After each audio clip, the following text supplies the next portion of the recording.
Alrighty. Hello, everyone. Sorry, just give me 1 second to adjust my mic. For some reason, that's not positioned right, which is weird. But I hope everyone's having a wonderful, having a good morning, afternoon, evening, whatever time zone you may be in.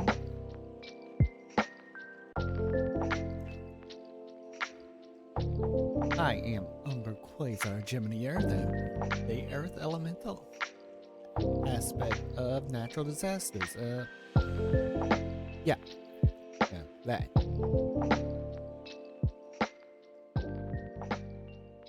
And today we're actually going, of course, we're going back into another game that we started last year.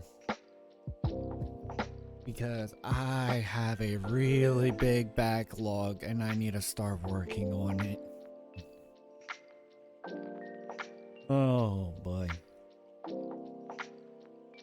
So, let's say we get into it, shall we?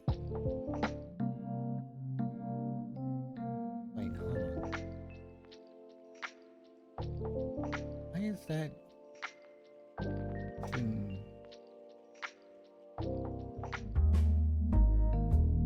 Anyways, here we go.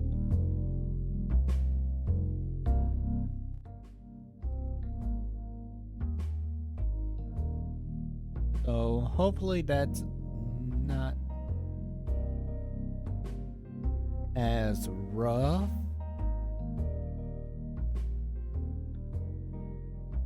I say hopefully, but realistically I don't know what it's actually give me a second. I can actually test that.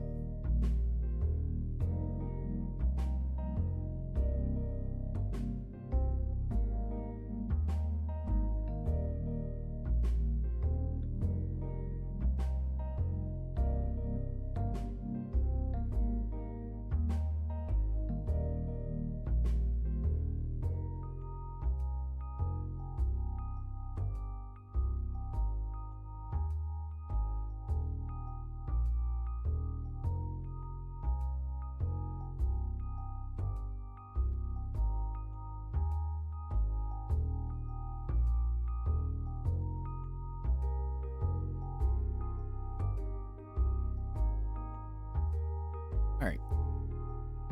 So now that I got that sort of figured out. So we were in Act 2? Yeah. Yeah, we were towards the start of Act 2. Wait. Oh, right, I didn't exactly do a long stream last time.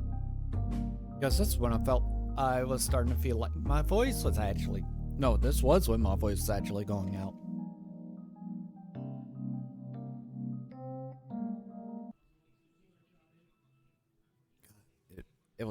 It's actually been a whole month since I actually played this game. Let's see.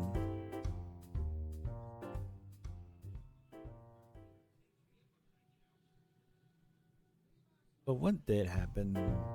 Oh. Okay, just...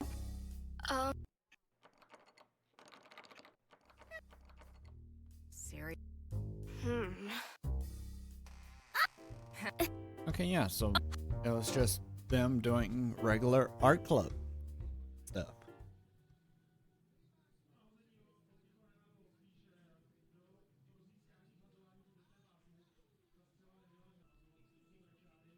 Alright, so let me just check this. If I'm forgetting to set anything up.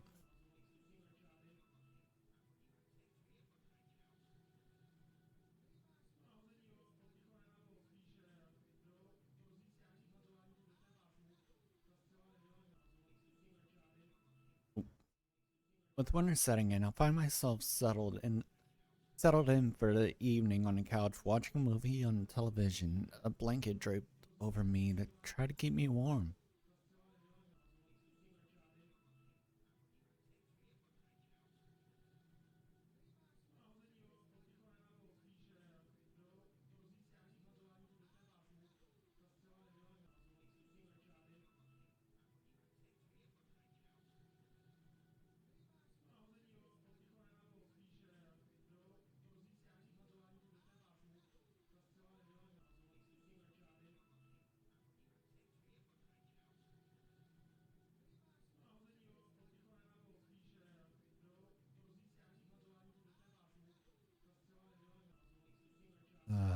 Give me a second, chat.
Now that I got that situated. Kind of weird how it wasn't letting me do plays, but anyways. Rose still isn't back from work, and with the garbage taken out, washing up done, it probably won't hurt to take things easy for us.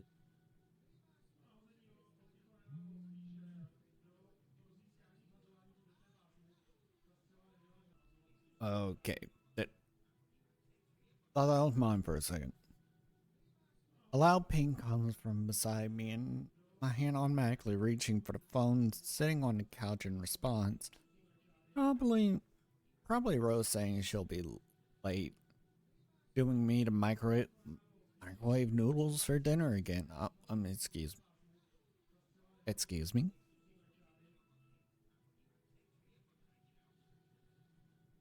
Or perhaps not. I don't recognize the number or user avatar at all. is Allison. Um,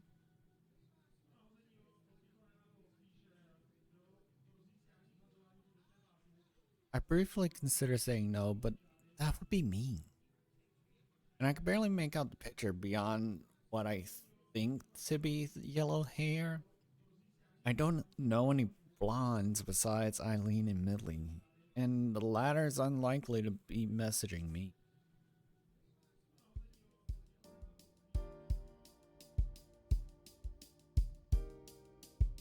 Wallace helped me set this thing up. What's with the profile pic? That was a photo when I was setting up. Oh, it took a photo when I was setting up. Find any nice apps yet? Hello, Ducky. Oh.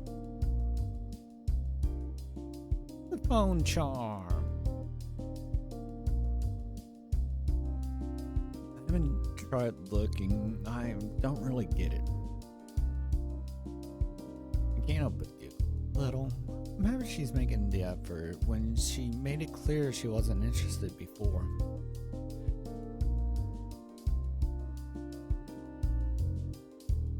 Good. Sorry if I type slow. This keyboard is... Yeah, keyboards are... Hell.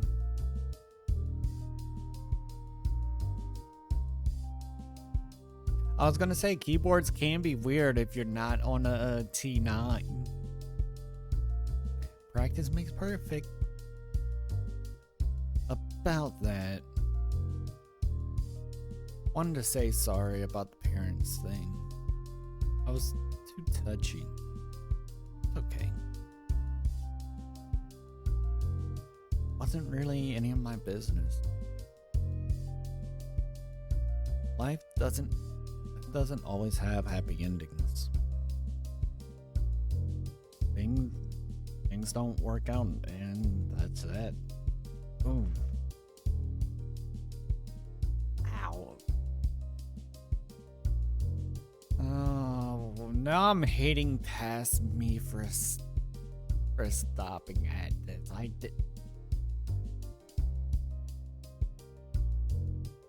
I really chose to just start today's stream with real. Still have to try though. People are good. You just need to have faith. Cause we gotta have faith. At least that's what I think. I don't get you at all. I think that goes both. Oh, hi Rose. Uh-huh. See.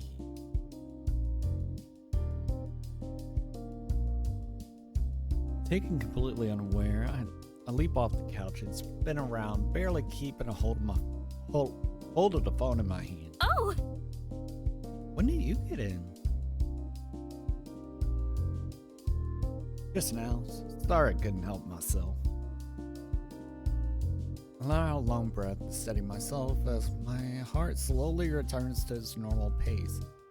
Rose just grins churlishly as she walks off to hang up her coat.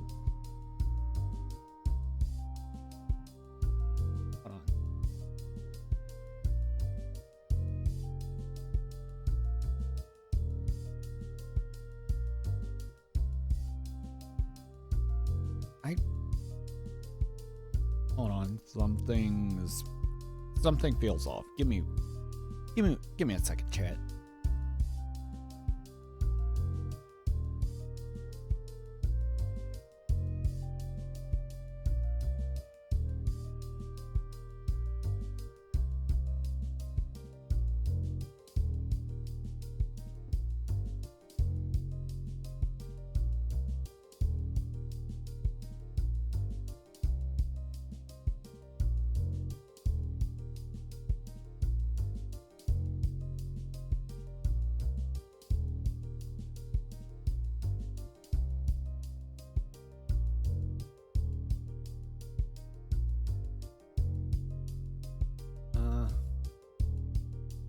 Sorry, I just need to test something. something, it might be loud.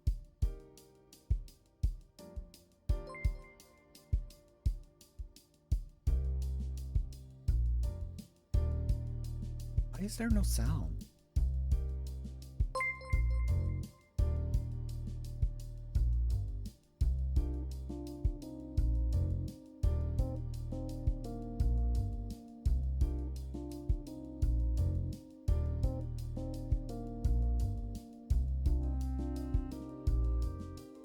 Hold on.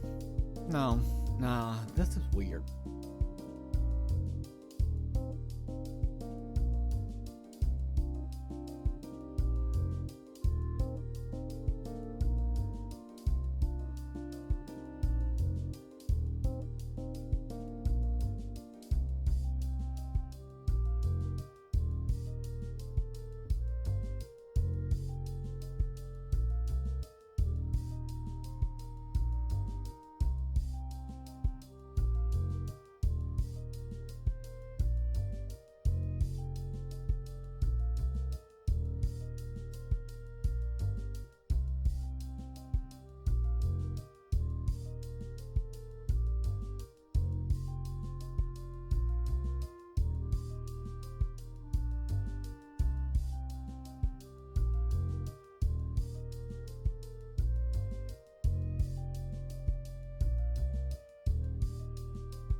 Hold on, could it just be a ish? Hold on, I gotta test this.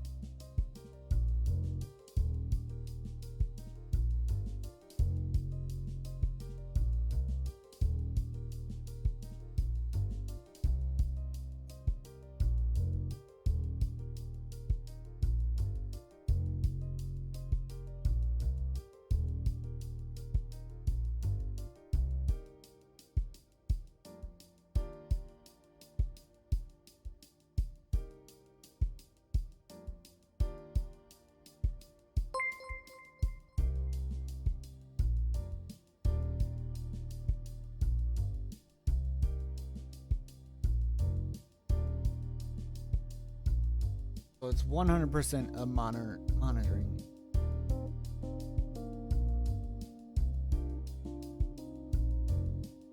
Monitoring. Oh.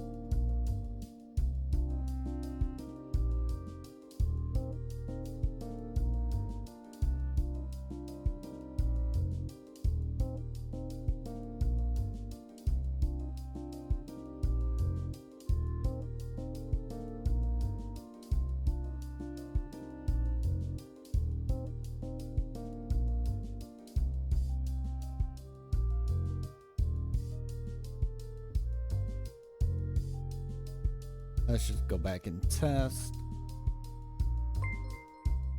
There we go. Oh. I thought I'd been fixed that, but apparently not. I just thought about it yesterday whenever Tommy followed.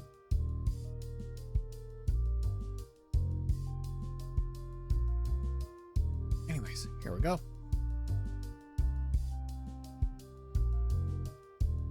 And we go back to the phone.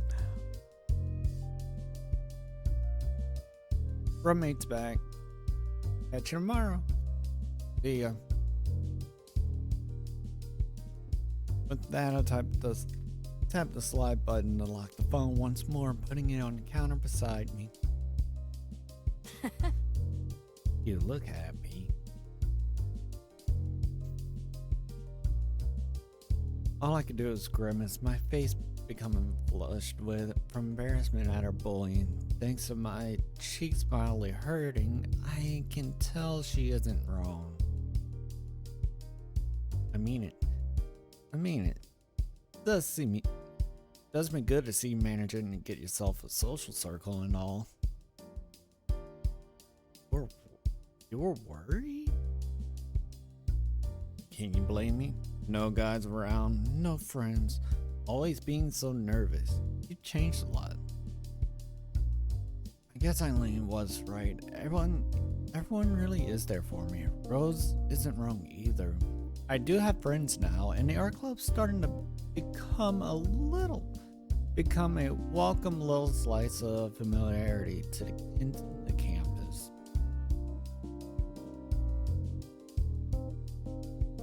Caprice, Wallace, Eileen, everyone's really nice to me, yet it's Eileen I can't stop thinking about.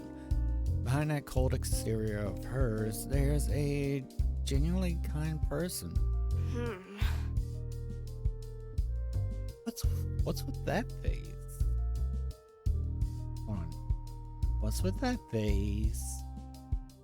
Nothing. Gonna come eat or play with your phone all day.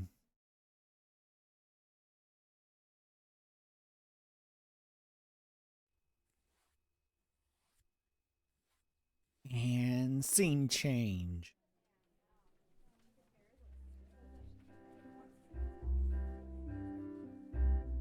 The sun began to set. Eileen and I say our goodbyes to Caprice before heading out into the hallway.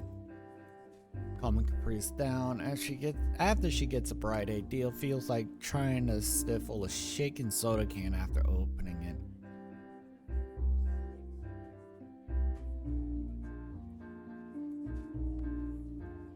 That's one way to describe it. My thought was a toddler on a sugar rush.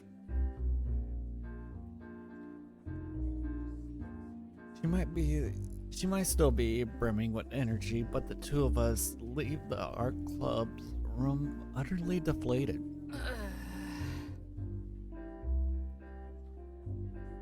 We should have just joined the art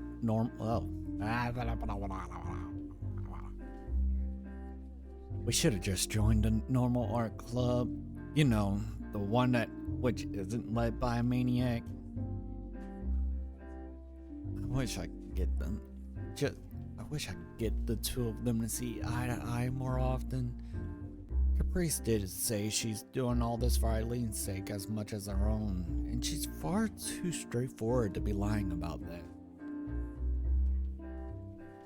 It's difficult to push back on Eileen, though, given how prideful a person she is. I seem to attract strong-willed friends.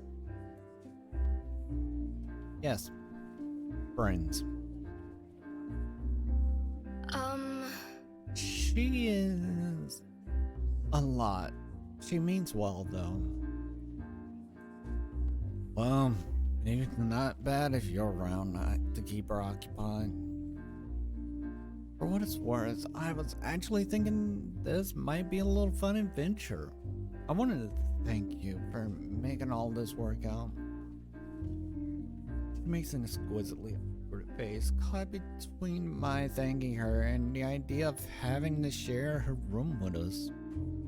And anyone else Caprice manages to rope in from now on. I just smile as we start down the hallway, Eileen taking a look out the window.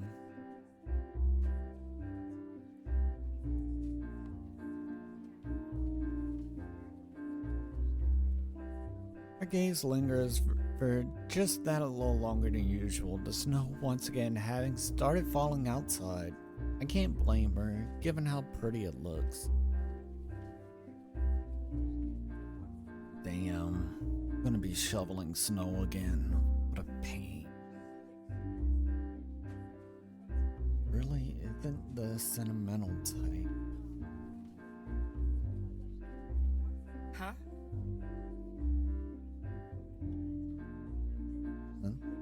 Did I say something wrong? But just thinking, you don't really have a very romantic view of the world being an artist.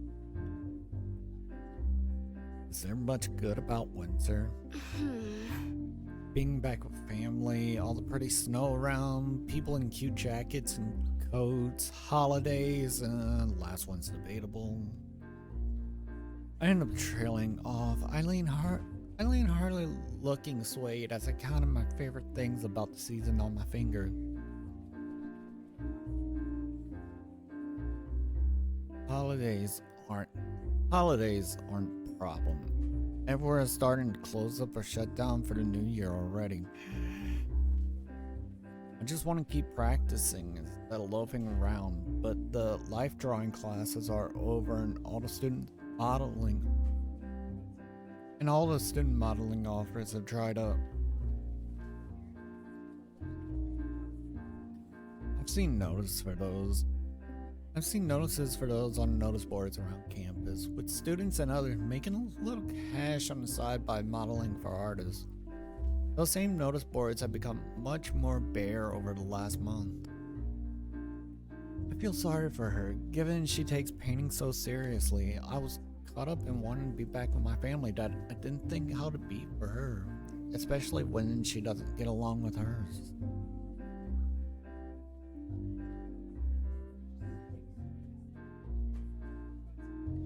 Oh, sorry. Oh, Eevee Dragon still waking up.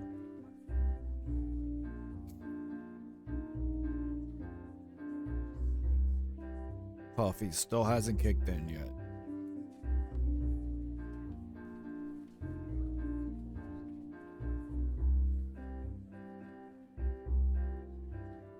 As we walked along the hallway, I realized I might present an opportunity, a chance for me to help Eileen and be part of her painting, instead of simply watching her from afar.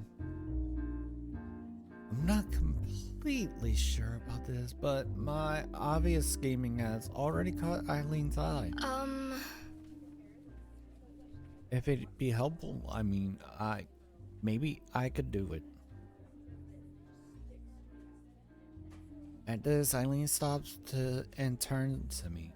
Could I not have suggested this? You just need me to stand around and be a model, right? There's not a lot to it. This would be live modeling, you know. I don't want to give you the wrong idea. The reminder does make me hesitate. No, there's not sexual, but I'd be standing with her clothes on as she looked at me, analyzing my whole body. Eileen herself doesn't look fussed, though she rarely does. She seems content to let me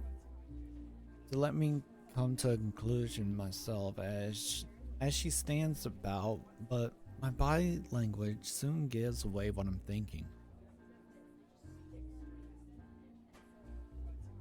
Sorry if I made you uncomfortable.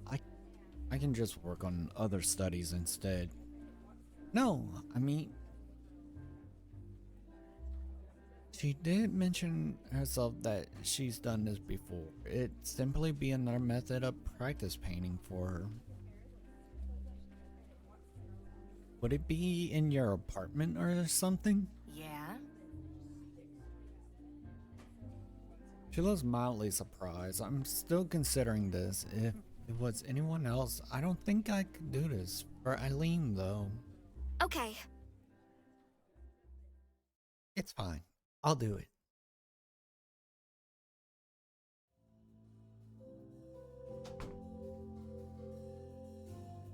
We set down our coats as we enter her apartment, and the bright light giving such a different look to her living room compared to mine. As for Eileen herself, I don't get how she isn't exhausted after a walk like that from school. Yeah, it depends on how far. It can't be that bad.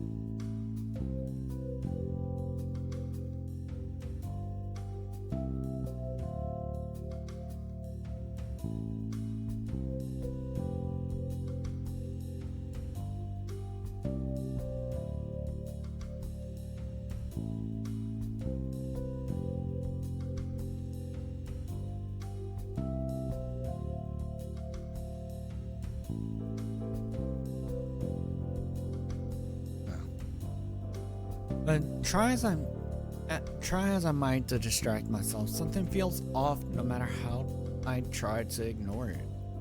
Painting light models is probably totally normal for an artist like Eileen. So I don't know. So I don't bother saying anything as she sets down her coat. Want a drink or something? I'm fine, thanks.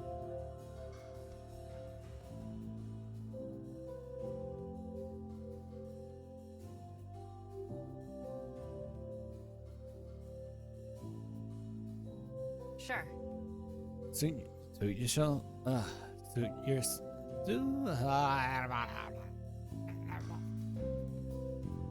I think I need more coffee at this point. Suit yourself. I'll grab my stuff. Just make yourself comfortable. She walks off to get her easel and paints as I nod.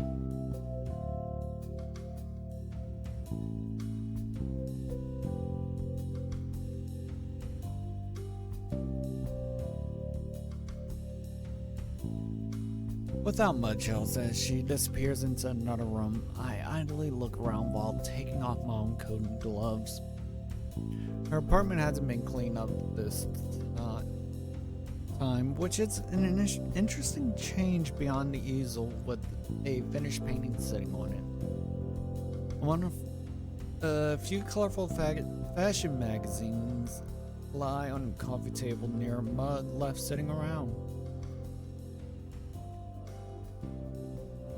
On the couch, a couple of crumbled t-shirts and an old pair of jeans lie strewn over the back and arm. What catches my eye, however, is the resident who looks very comfortable on the other end of it. Without thinking, I walk over and pick him up.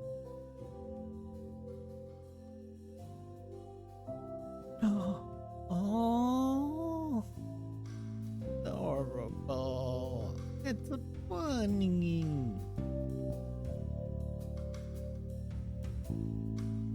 Wait, in comparison, wow. That's a big Banui.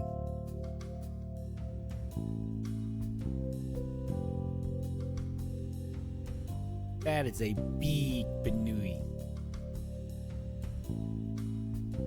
Particularly large stuffed rabbit, big enough to need two hands to hold him comfortably, though well made and adorably designed. It's obviously a little well loved by now.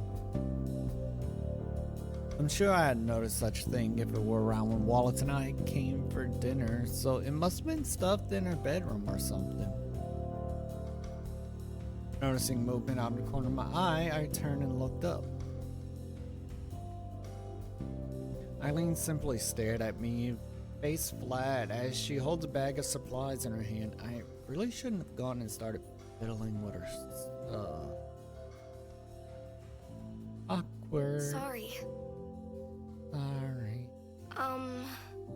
It's really cute.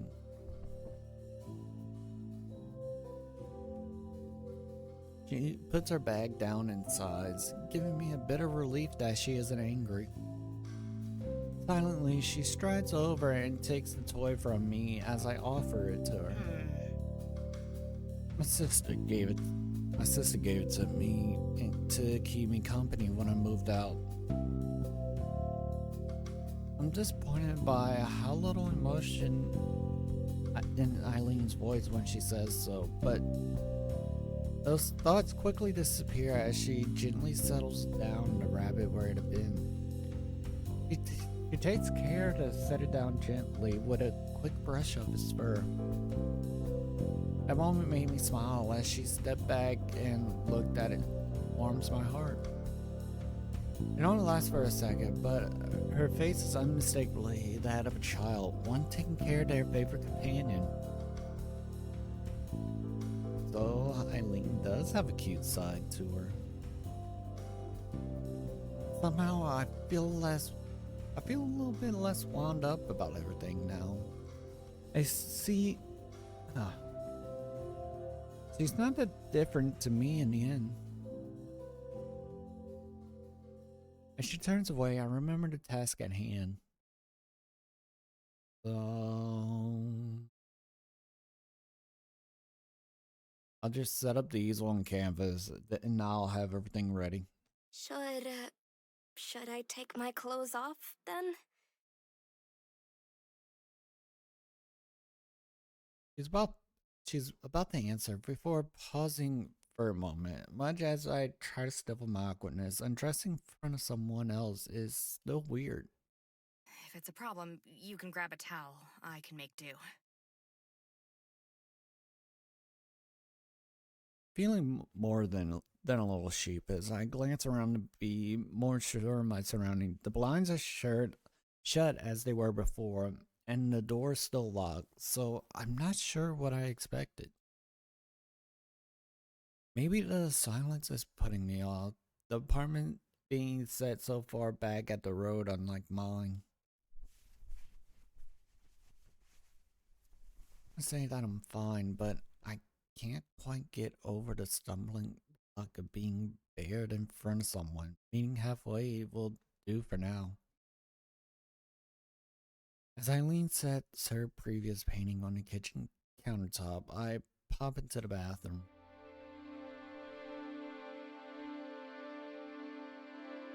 Huh.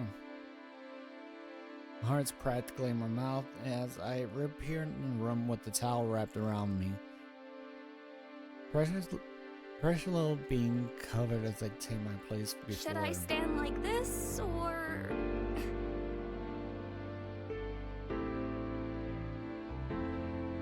She looked at me for a few moments with serious thought. It's a little interesting how quickly her demeanor changes to that of a painter, carefully considering how best to use my body as an artistic prop. Try turning around so your back's towards me. My thoughts are haze, unable to let go of how exposed I am. All I can do is nod and dutifully do as she say. Yeah, that's good. Keep... Hold up.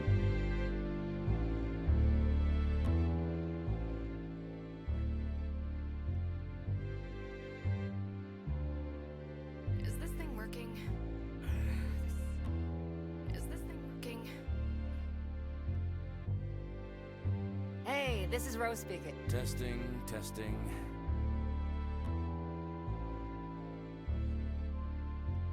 Is this thing working? This stupid... Is this thing working? This stupid...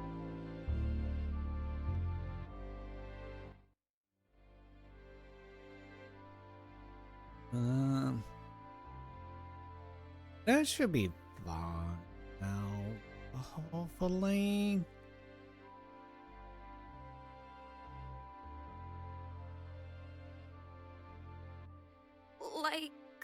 Like this? Yeah, just stay like that. I give a nod, trying to relax as much as I can. That isn't saying much though. There's no other sound in the room as she starts sketching me out. The pencil sharp scratching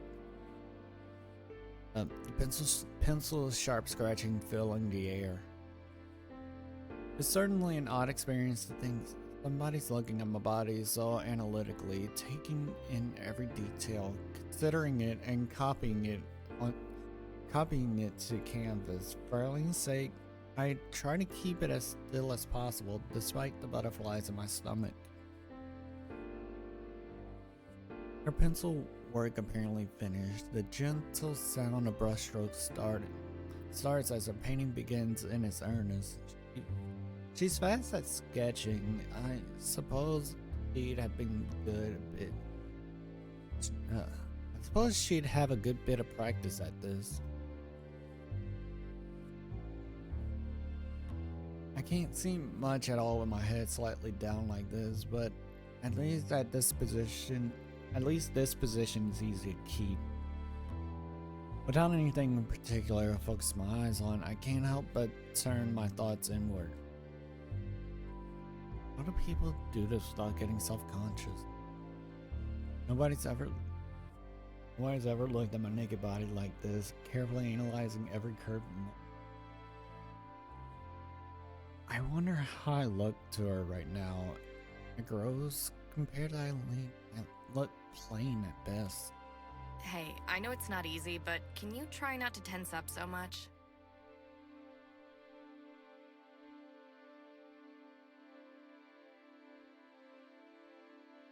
I glance back at Eileen, our eyes meet, and I force myself to face forward again, resuming my pose.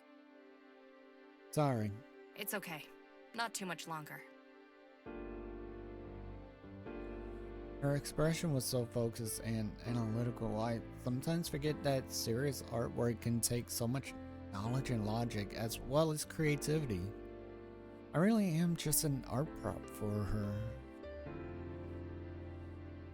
That's good. If I remember that, this isn't so bad. Eileen's done perfect. Oh, Eileen's done this plenty of times, and I can trust her.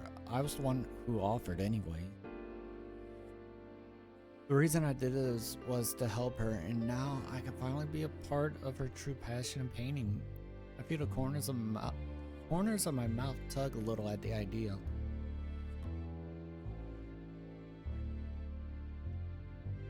Oh. I might need to get.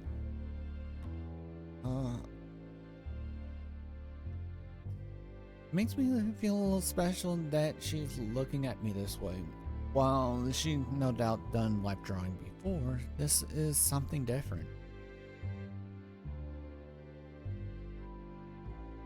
Only now do I realize that Eileen's brush strokes have ceased. Just as I work up the will to question her, Eileen speaks up. Alright, you can move now.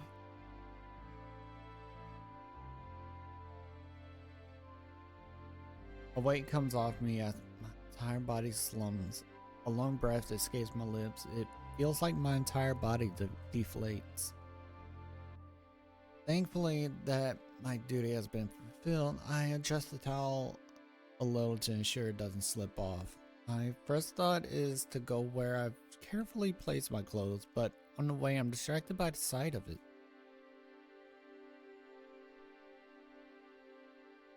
Oh wow.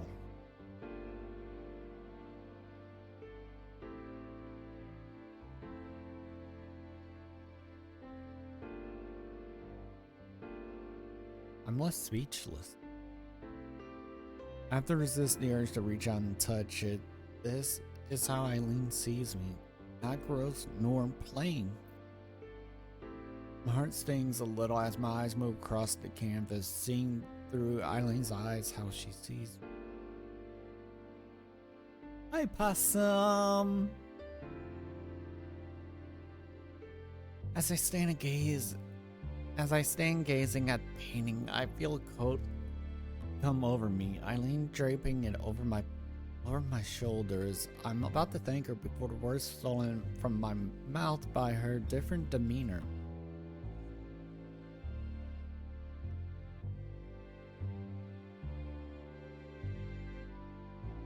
Just lurking all at work. Going to women loving women. Always. Always.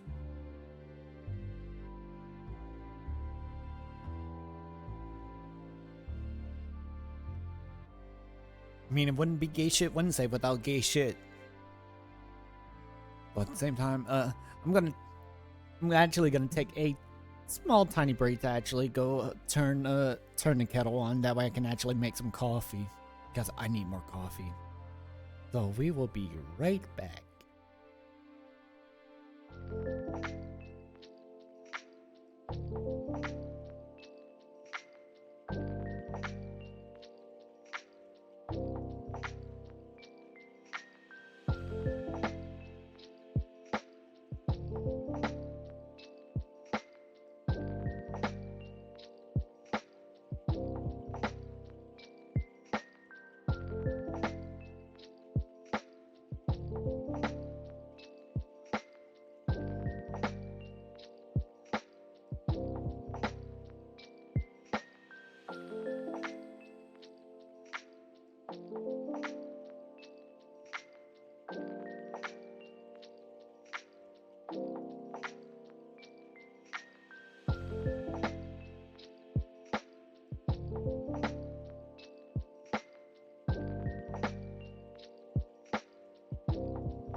Okay, sorry, that took a little longer than I was hoping.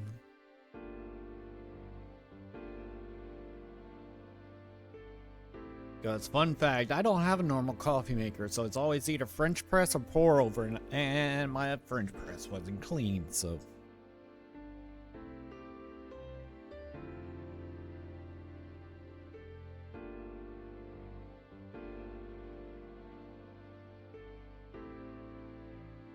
Compared to her intense focus while painting, her gaze awkwardly avoids my appreciative expression.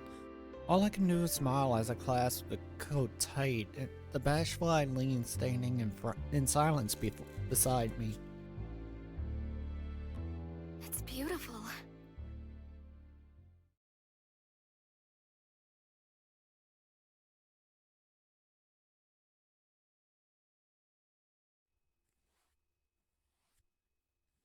Oh.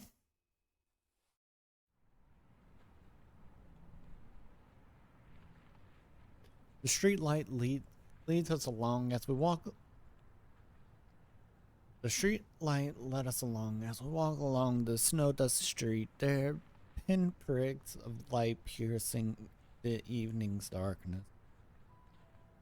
The two of us walked side by side without a word, the only sound being snow crunching underfoot. Far from the silence, feeling oppressive. I'm rather glad we don't need to fill the air with idle conversation. With our class finished, I offered to repair for the dinner she made for me. Hardly wanted to turn down a free meal, she readily accepted. It's not like that excuse to bring her over was a lie or such, or at least that's what I tell myself. In truth, I wanted to be closer to Eileen as I throw furtive glances at her. I muse about the time we had together, feeling different to when I'm with others. Her earnest yet clumsy attempts to help me feeling all the more rewarding.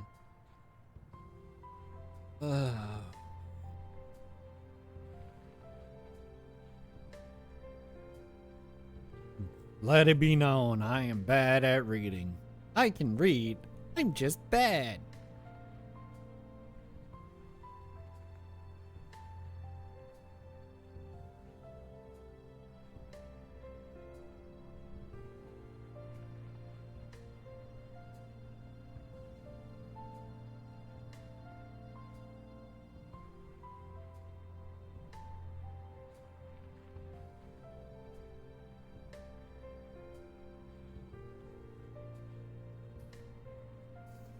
not sure, but I don't think these feelings are just friendship anymore.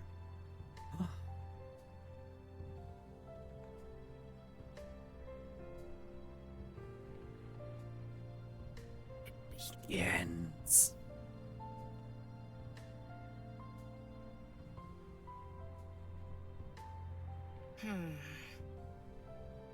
You're lucky to live so close to school. I still have no idea how you can hike all the way to your place every single day and not be exhausted.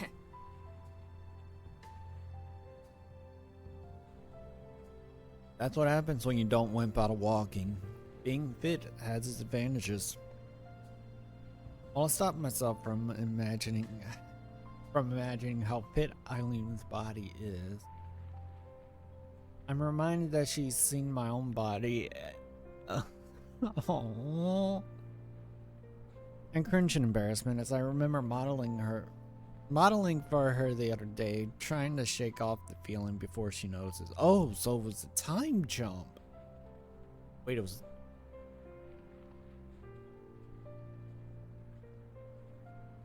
it a time jump, or was there just stuff that was cut out because it's in the patch?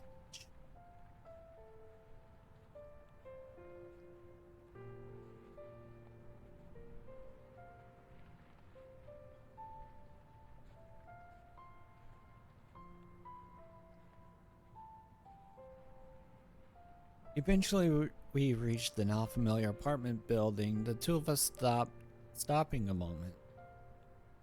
I'm a little surprised myself at how quickly I came to think of this place at home. The ill-maintained building, feeling so foreboding at first. Everything here is so different in a home, right down to the street light we stand under.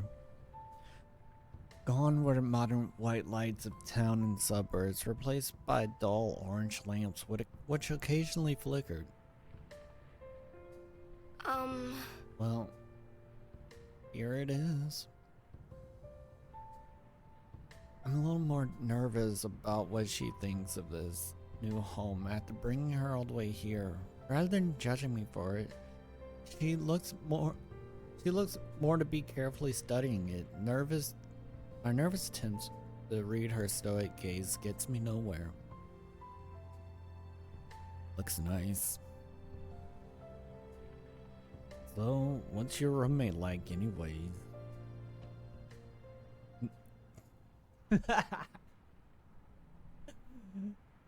No sooner did words leave her mouth than she jumps from a hand, latching tightly onto her shoulder.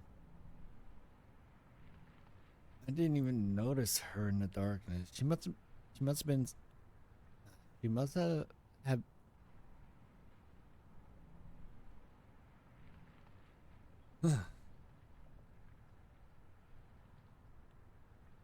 I'm gonna just sip on my coffee for that for a second.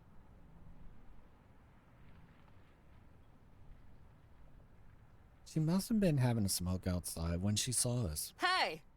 Yo.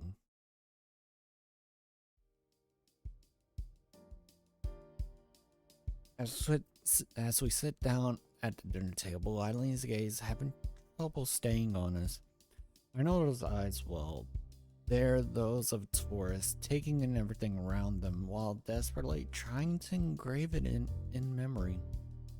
Or perhaps in order to judge my living conditions. I have to admit, this must look a bit shabby compared to her home. She surely worked out that I'm not exactly well off from the area already, though.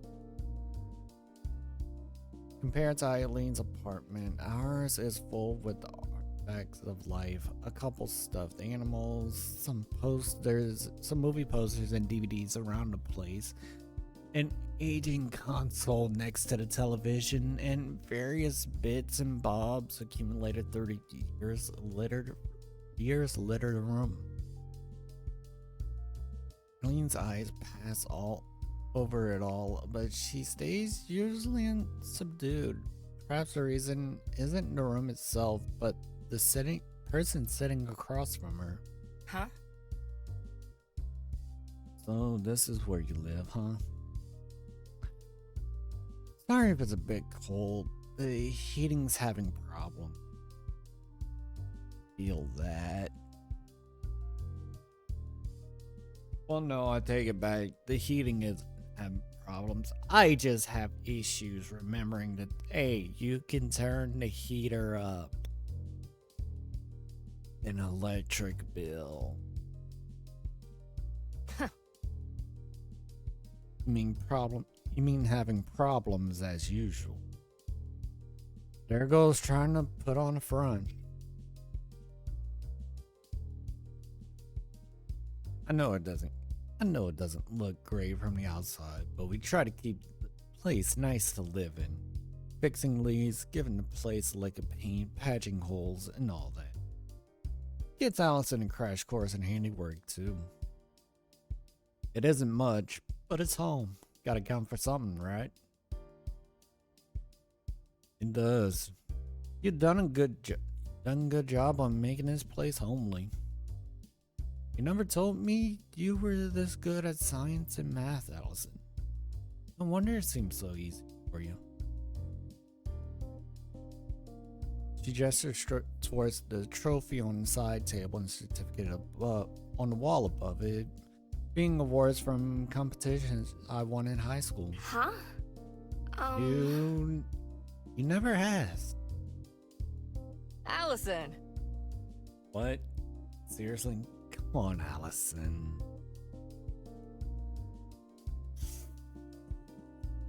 Just the smug look, like, how are you not gonna tell your girlfriend this? I earned a playful clip over the head, Eileen snorting in amusement. She was good enough to get a science scholarship thanks to that brain of hers. Never having been great at knowing how to respond to praise, I just hang my head. It feels a little embarrassing to be complimented in front of Eileen. Makes sense. She's gotten me out of the gym a few times now. She's a handy person to have around. I feel myself lowering to blush at the words, sinking lower into my chair as my face feels hot. I'm surprised how nice it feels despite being so awkward. A smile spreads on my face as my legs sway beneath the table with unexpected energy. It feels different when it comes from Eileen. Thanks.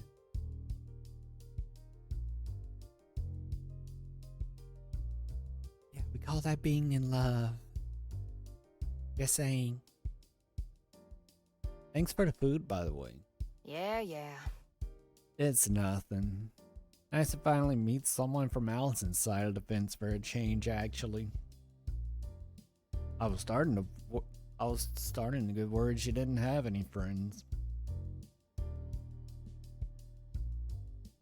I can only bring my hand to my face as Eileen raises an eyebrow in pointed interest. I do wish Rose wouldn't make such a big deal out of my being shy. Huh? Eileen?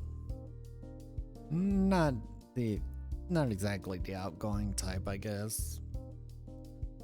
I'm shocked. Takes a large sip of soda before continuing on. There's a few of us in her little circle now. No thanks to her dragging me into a club. Eileen! You agreed you'd come. It's Caprice's club anyway. Huh. Oh, so you have nothing to do with it. This is a new story.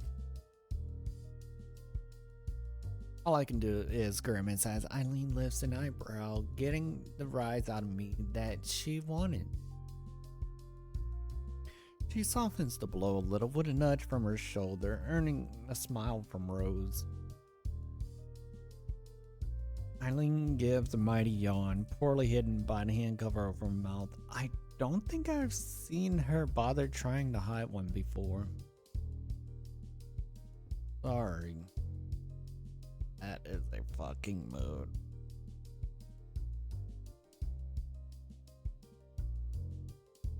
Tired? I'm always tired. Mood. Me, though. Like, honestly, it is a mood. What's with the bags under your eyes, anyways? Rough night? Insomnia. It's fun stuff. Oh my god.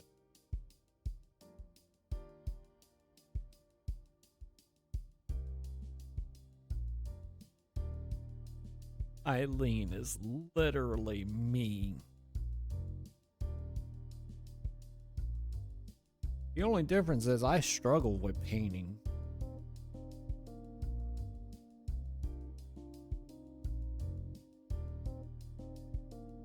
Because, fun fact, in a traditional sense,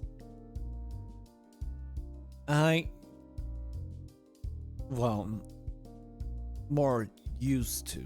I don't really have the access to do it, but I used to be really good at charcoal.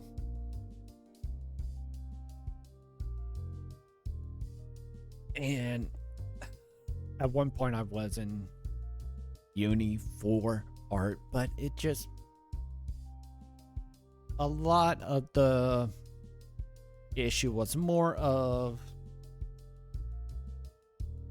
the basic requirements for a degree. So, yeah, I ended up having to drop out. Art classes, I passed no problem. Except design. That was a bit, strict, to put in a sense.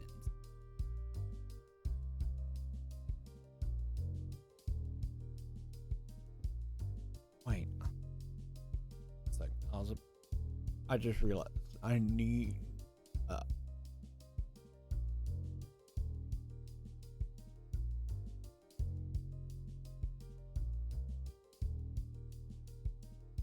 you ever have the moment where you feel like you forgot to do something? Oh, crap. Yeah. I just realized I forgot to do something.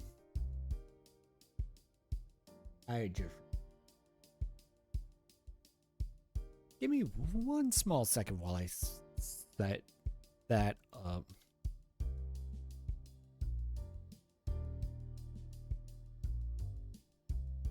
Sorry about all this starting and stoppings. But this won't take long at all.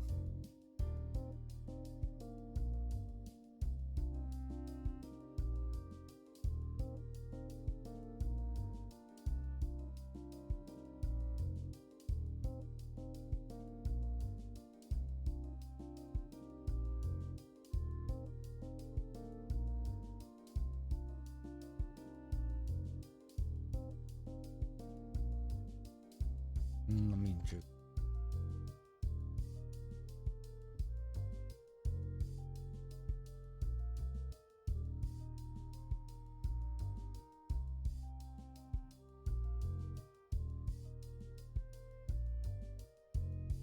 In the meantime, I'll just take a second to say, if you're enjoying the content and all that, be sure to drop a follow here on Twitch and on YouTube as well, where I usually post most of my VODs.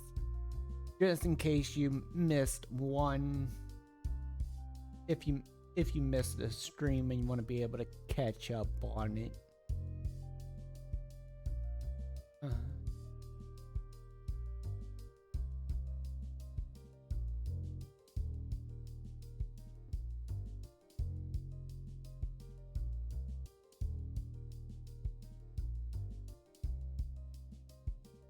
And at the same time, speaking of YouTube, also be sure to check out my Cover Up palette.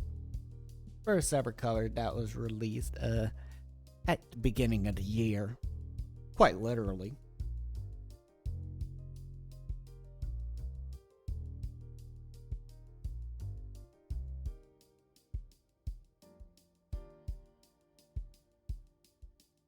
Which also segues into me remembering, hey. And now I just need to test this.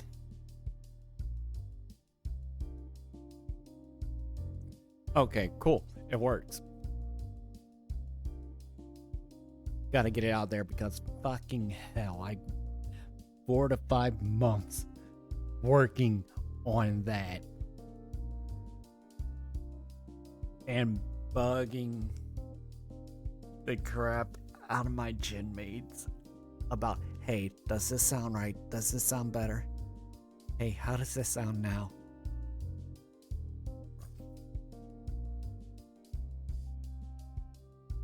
Which also to them, if you're seeing this, thank you for dealing with my shit.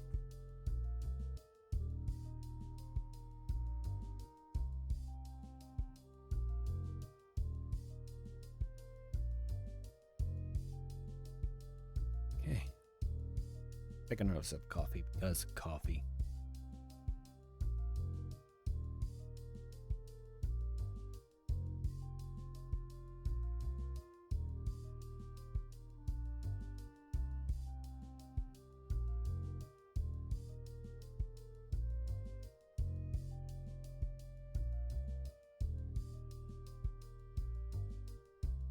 Yeah. Insomnia. It's fun stuff. Here I was trying to be tactful into not bringing that up. And Rose just kicks down the door as usual. That does give some context to Eileen's short, though I shouldn't jump to conclusion. Hey! Just because we have insomnia doesn't mean we're always grumpy.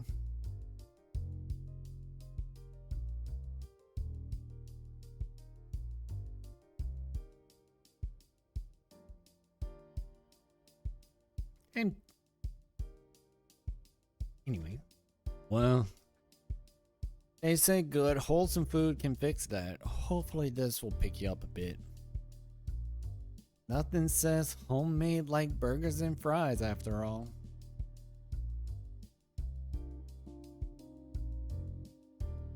As the two talk, I began on my food. I hadn't realized how empty I was. The fries disappearing into my mouth at quick pace. Thank goodness for having a good metabolism. Someone's hungry. I look up quizzically at her, drawing a raised eyebrow. It's only now I realize my cheeks are as full as a chipmunk's. Good to see you two. Good to see you two get along well. Rose takes a hold of my shoulder and gives a playful shake at my head, bobbing to and fro as I avoid choking on the fry on his way down. Allison's fine. Quiet as a mouse and manages to put up with my crap. Considering how much she takes care of chores and errands, I can't really complain. You mean considering how nice a person I am, right? That too.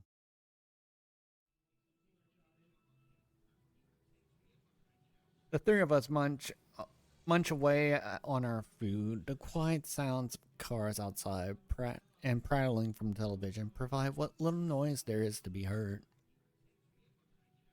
It seems Eileen is starting to settle, which is a relief. It took me a while myself when I first met Rose. Surprised you two can keep your figures eating all this kind of stuff. You don't have it often, do you? Rose and I share a quick glance. No. No, not at all. Not often. Just special events. There we go. Falling afoul of Eileen's judgment.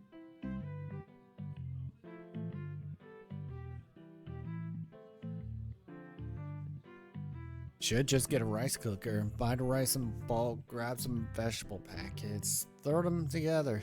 Easy, cheap, healthier than takeout. have to admit, it was nice when I dated a guy who could cook. Huh? Having her around doesn't make things too awkward when you bring guys over. Like, having her around doesn't make things too awkward when you bring guys over. You learn to be quiet. Oh my god. I guess you would. I frown at the both of them. I don't want to hear about this. Same, Alice. Same.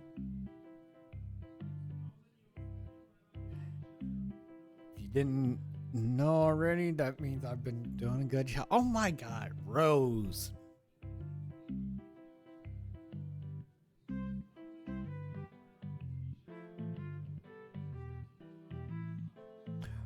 Rose's comment only causes my frown to deepen. I can feel myself blushing just from the topic of the conversation, which just embarrasses me more.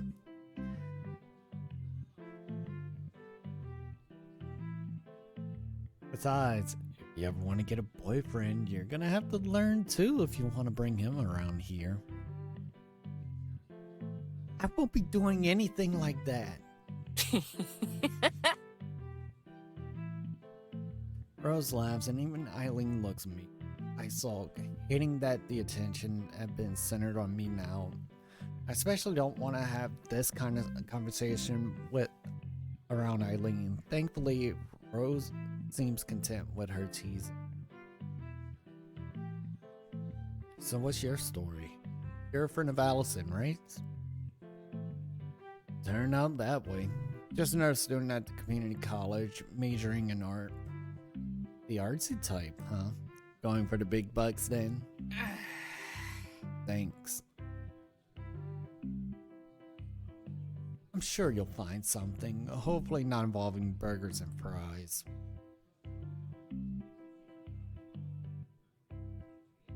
Eileen's limits are clearly being tested, being less than tolerant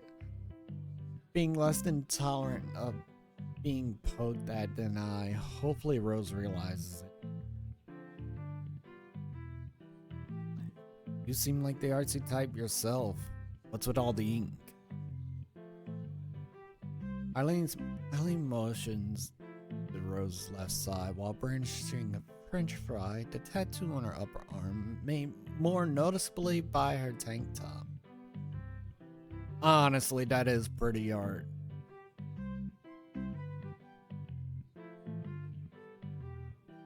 That's cool. Honestly, at that point, that's the only reason. Seriously?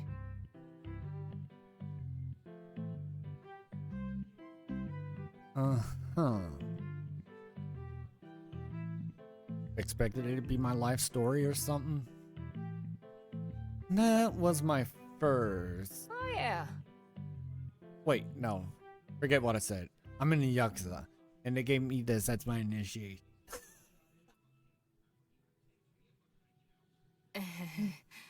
Nothing says Yakuza like a biker in middle America. As Rose's chest heaves with lighthearted laughter, I find myself smiling as well. I'm glad the two get along, though a little part of me wish I could be like Eileen. It took me months to warm up to Rose, yet I gets on with her so smoothly.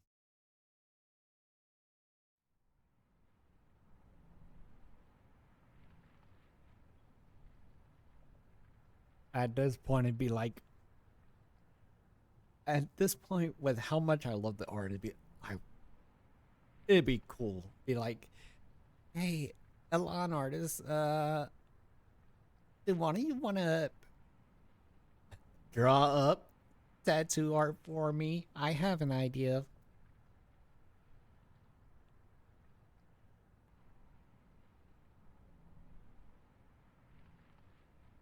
Even though, funny enough, I do have an idea for my second tattoo. I just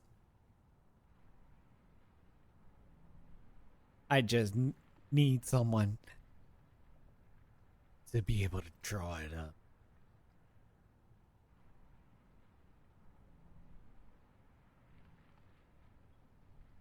Oh, my first one? Fairy Tale Crest.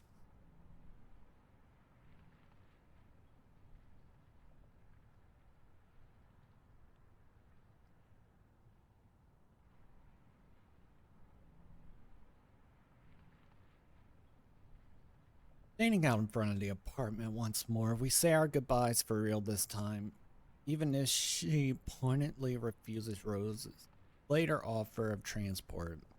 At least she'll be going home on a full stomach. It's an odd atmosphere. Time to say our it's time to say our goodbyes, especially given the night's chill having set in. But neither of us quite wanted to say the words. When you said you had a roommate, that's the last kind of person I expected you to be shacked up with. Damn. Rose is nice. Once you get to know her. She's a family friend. So I guess you could say I got this apartment through connections.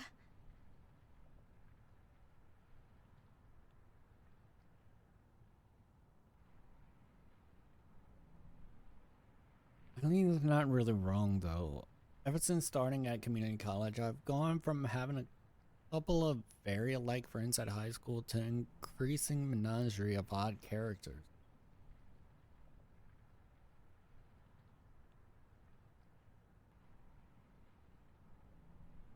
Honestly, mood.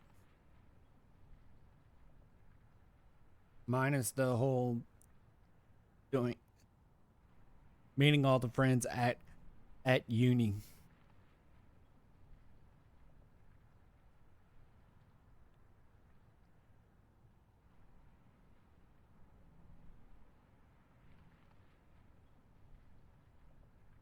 The way Eileen looks as she gazes at the building catches me off guard. It's hardly the comfortable existence she seems to have. Rose and I pretty much echoing out living with what scraps we get, yet she looks so wistful. You really have a nice thing going, don't you?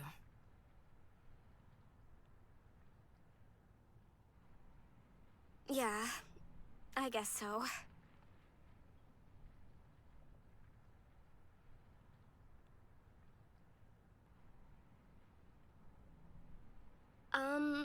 If you ever want to visit again, you're definitely welcome.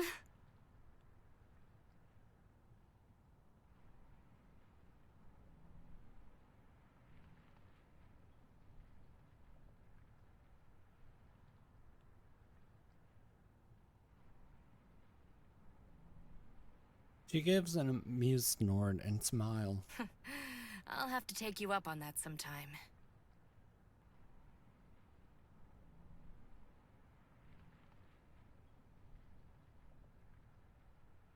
Moments tick by as the two of us stand out on the sidewalk, neither quite knowing what to say next.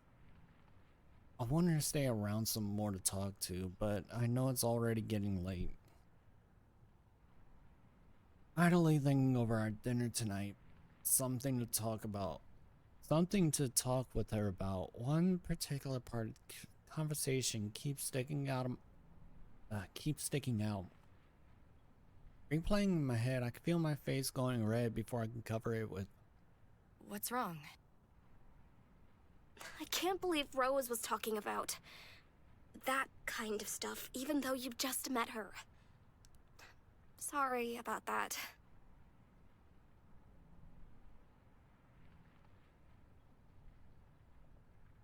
That's all right. I'm the one who brought it up.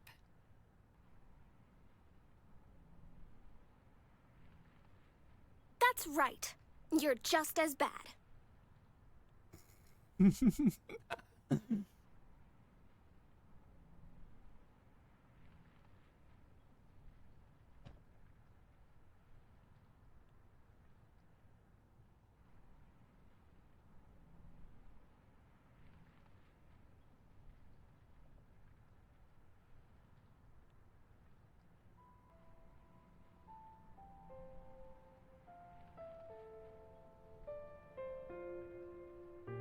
Eileen rocks back and forth between her heels and the ball of her to pass the time while I recover, hands not quite knowing what to do.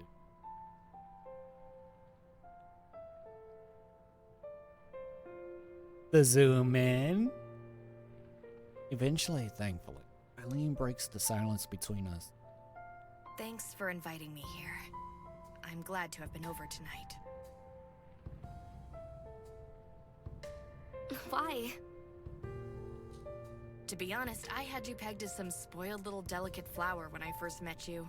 You know, the kind who coasts along on their parents' attention before the real world punches them in the face.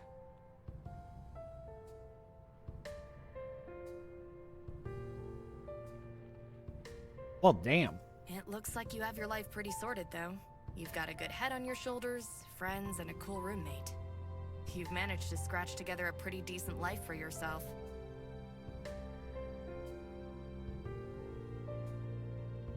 She just gives a long breath, rocking back and forth on her feet as she tries to put some words together. I want to thank her for her kind words, but I'm left speechless after such a warm-hearted appraisal of my current world. I don't really know what to say now. I guess I feel a bit dumb for lecturing you so much.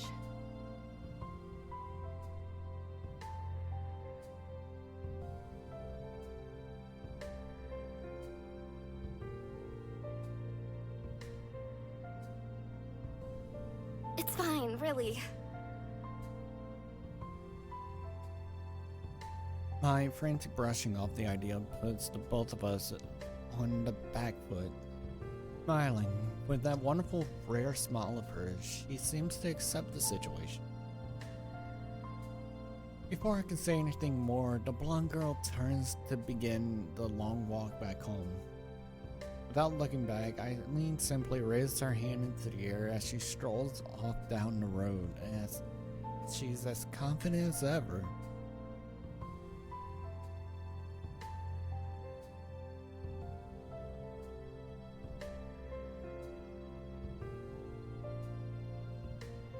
Things just happen around me, and I work problems out as they occur. Is that really worth respect? It feels strange to have someone I admire to turn right back at me. I feel my heart sting as her figure gets smaller in the dark night sky, but there is nothing I can say or do, just watch her go.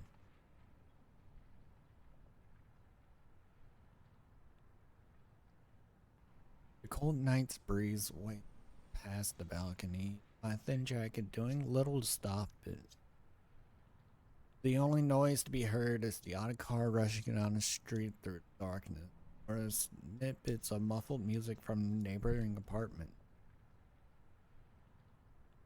Moments like this are nice, circumstances aside. Just being able to be alone with my thoughts without the distraction of others. That said, I already had my answer to what had been on my mind. That was the real point of it all. When I modeled for her, I wanted to be a part of something that was important to Eileen. Even before then, I wondered the times I tried to get closer weren't out of friendship alone. What I felt as I watched Eileen walk away was all the confirmation of my feelings I needed. A dark figure suddenly appears, taking no heed of my surprise as it leans against the balcony beside me. As I compose myself once more, the familiar acrid smell passing my nose tips me off before my eyes do. Don't scare me like that!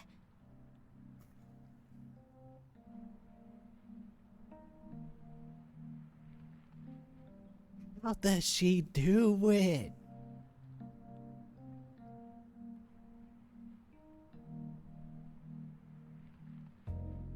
Hey, I called out. Not my fault you were daydreaming.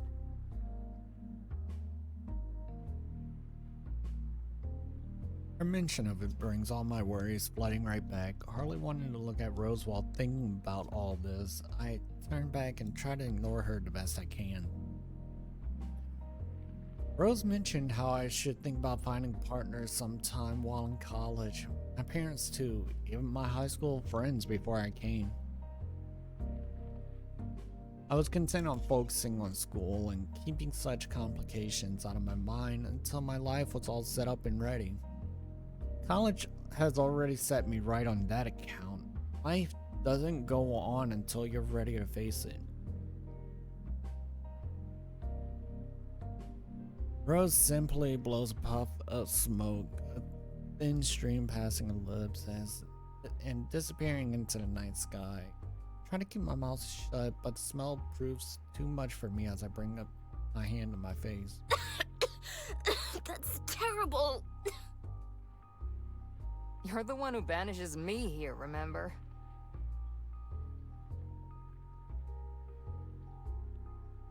I hate to admit it, but she does have a point. Rose stubbornly makes a point of taking a puff of a cigarette, but soon notices that something Come is on, amiss. out with it. What's on your mind?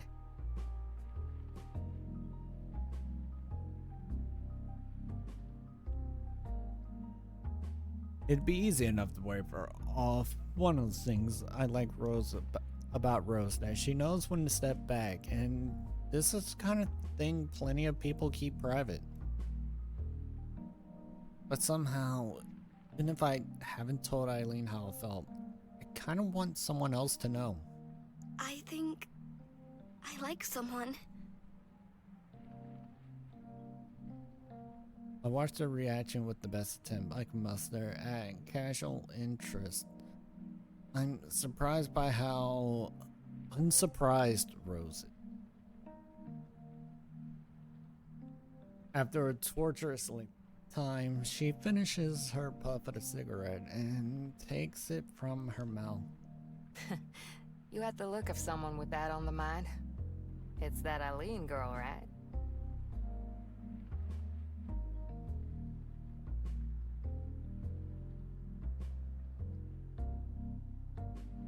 My mind blanks as she picks. My mind blanks. She picked that up herself? She isn't taken off guard by my liking a girl at all. The knot of anxiety I hadn't even noticed forming inside of me suddenly twists and turns. The expected bluttering explanation suddenly not needed. I psyched myself up so much, only for it to go nowhere.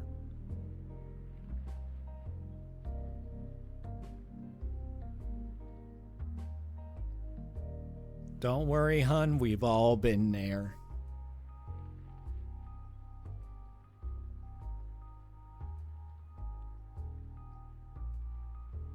The silence between us continues as Rose patiently waits for me to respond. It's just, what's supposed to come after saying that? I didn't think you knew about Eileen or, you know. Well, I mean... kinda hard to ignore what's in front of your face, you know. Seeing you two together, it all clicked.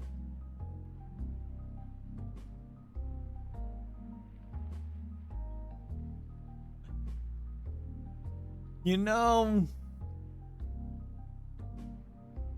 take away the cigarette. You can basically put Rose and Kaida side by side and you can't find a difference.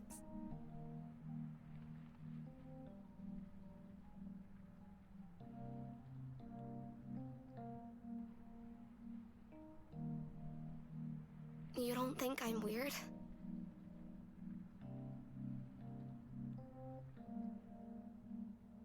Apparently feeling a little more sure of what to say, she gives a disarming smile. Believe me, I'm not in any position to call someone weird.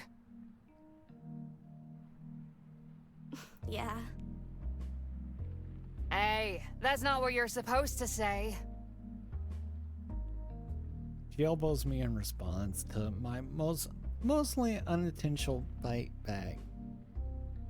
With the situation diffused, I managed to calm down a little. Just saying, I like her. My thoughts feel all the more real. My heart skipping a beat as I repeat the words in my mind. Rose thinks to herself a little before snuffing out her cigarette onto the tray and looking at me squarely. Sorry. I shouldn't be so flippant when you're all worked up. I get that coming out can be hard. For what it's worth, I really appreciate that you trust me so much.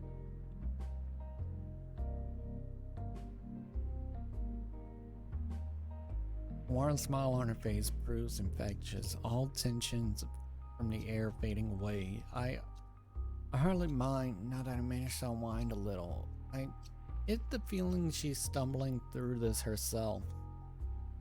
Minutes go by with only the passing cars beneath us, bird noise, both of us savoring the peacefulness of winter's night.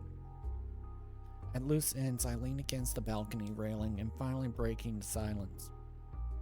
What should I do?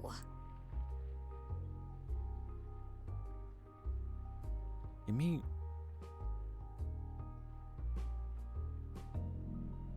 I don't think that's something I can decide for you. Just remember that you're still young.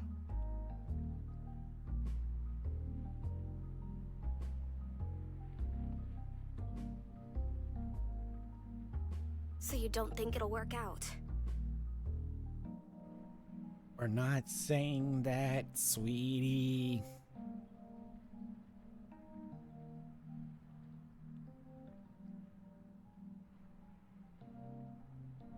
I'm not saying that. Just take it easy, alright? Relationships are a pain in the ass.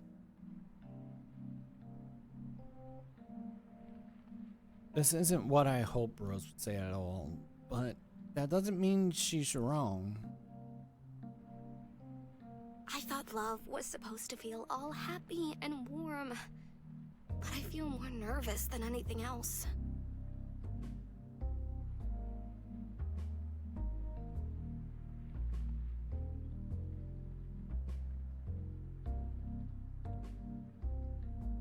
Welcome to relationships.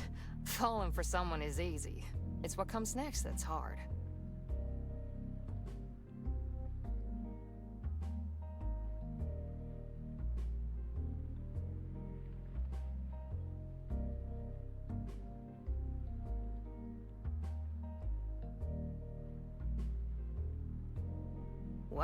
Welcome. Her disarming smile at least puts me a little more at ease. I'm glad I have Rose here for me in many ways. I feel like we can't relate to each other, but we can still have this kind of conversation and understand each other. We're just two girls talking about love. You're a good girl, Allison. I promise that whatever happens, you can call on me. Okay? Thanks. But, you know, if things do work out, you're still gonna have to learn how to be quiet for my sake if you bring her around. Rose! Rose!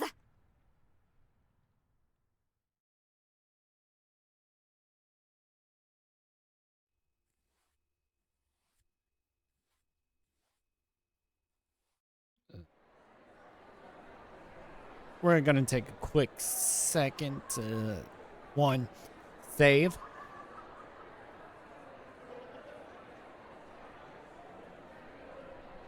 And take a small break. So we'll be right back in like 5-ish minutes.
And I'm back.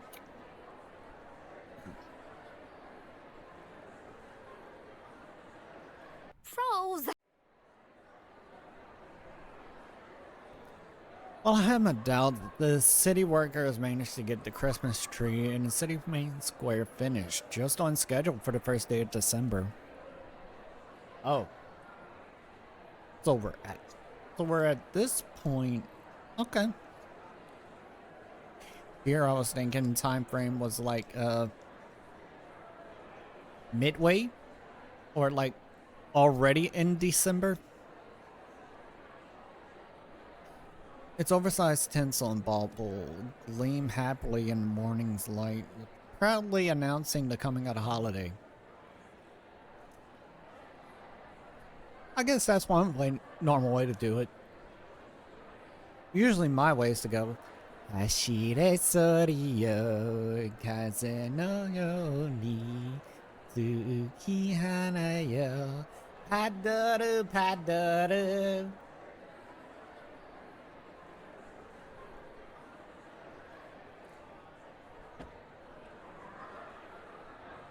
Rose takes my pause in the middle of the city square as an excuse for a break, setting down her bags as I look up at the huge tree before us. That is one big tree.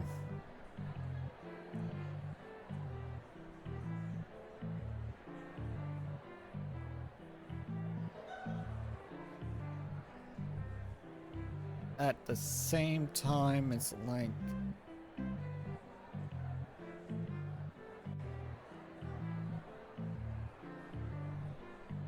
I'm sorry. It's just something about like painting, like in terms of media, like just art media, like either painting or like digital painting-esque. Just amazes me, honestly.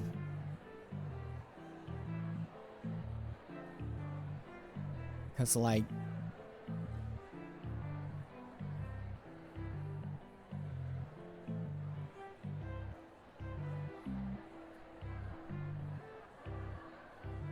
I also mostly say to someone who sucks at painting. It's not the tree that's most interesting, so much as the crowd around us. Everyone walks to and fro, just a little faster than normal walking speed, hurrying from shop to shop while hardly even glancing at the Christmas tree looming over everything. Like think it reads something once.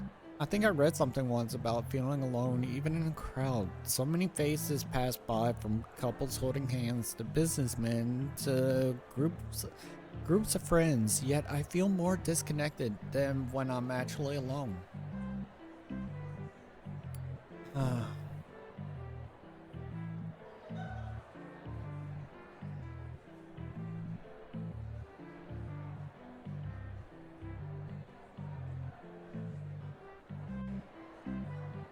To the wonderful people at Elan. I was not expecting this many callouts in a game, in a BN.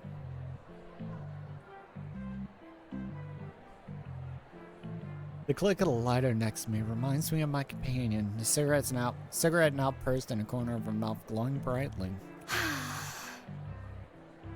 Shame we couldn't park closer. Downtown's pretty crazy these days, isn't it? Maybe we should put up our own Christmas tree. Hey, I got a tree for us a few days ago. I was the one who bought that. It's also like a foot tall. Oh, yeah. Oh yeah. The cigarette purse in her mouth tilts downward as she looks at me, her smile turning just a little less cheerful. Missing holidays at home, are you? A bit. She clamps down on my shoulder and gives me a firm shake. Hang in there. I might not be much company, but at least you got someone around. Were you homesick when you first moved out from home? No. Given the circumstances? No. I don't think you appreciate how lucky you are sometimes. Wandered straight onto a landmine. Rose had never talked about her immediate family in a few months I've known her. So maybe I should have taken the hint. Noticing the gazes of few around us have turned upward, I looked up curiously. It looks like the weather's turned, the morning chill turning to snow.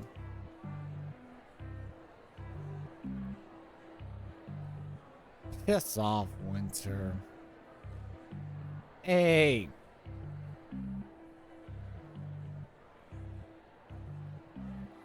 I wish I could see snow.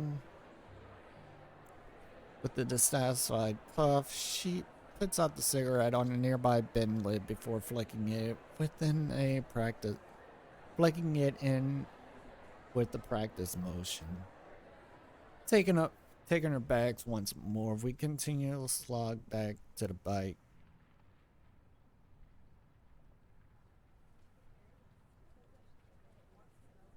Chin up, eh?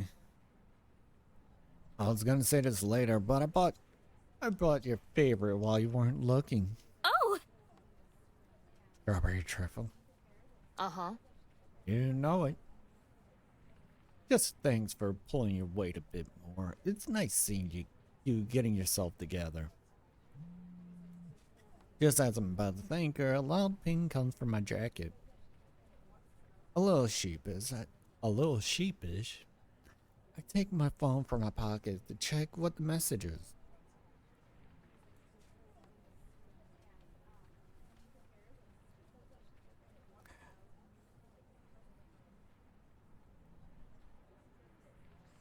That's fucking scary.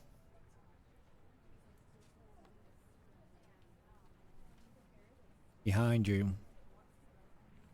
Confused, I stop walking and turn about.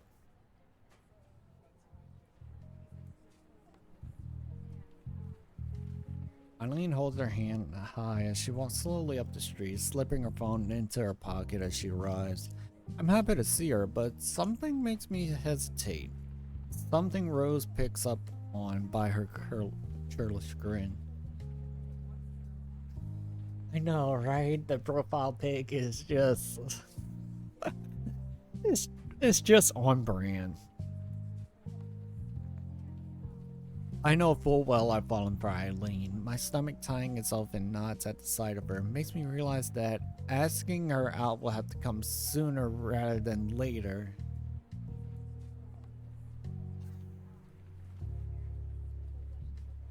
If she's even interested in girls, that is. Oh, trust me, she's curious.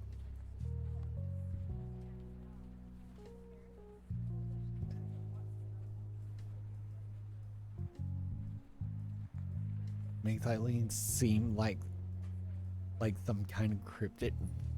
Right?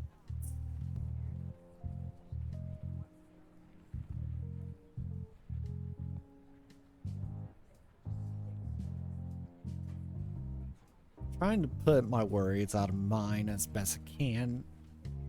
I do my best to act normal.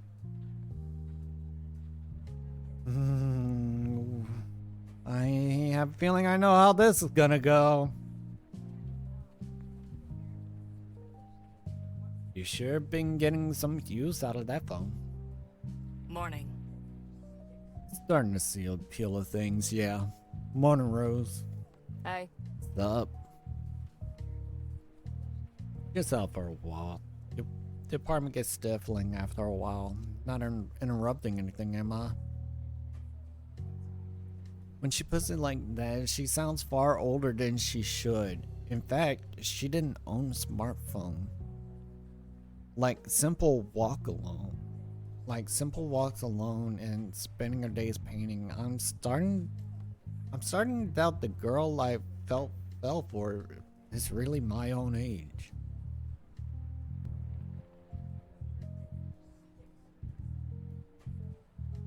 As two strike up a casual chat, I remember how Eileen and I came to meet, being pushed into the club, taking chance after chance to come closer to her in hopes of spending more time together.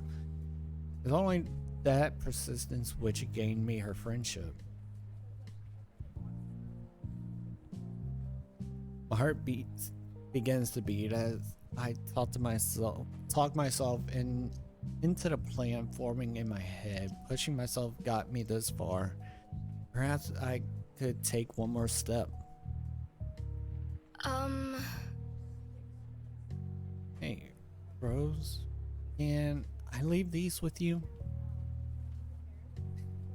She hesitates at the change of plans, the words blurted out before I can stop myself. Sure.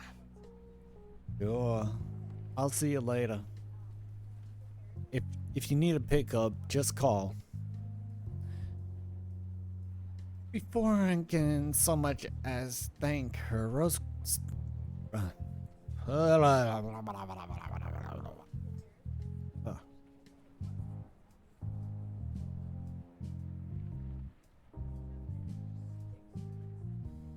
Rose quickly starts the work of strapping the shopping bags to her bike. It'll probably be easier to get everything home without me on the back anyways.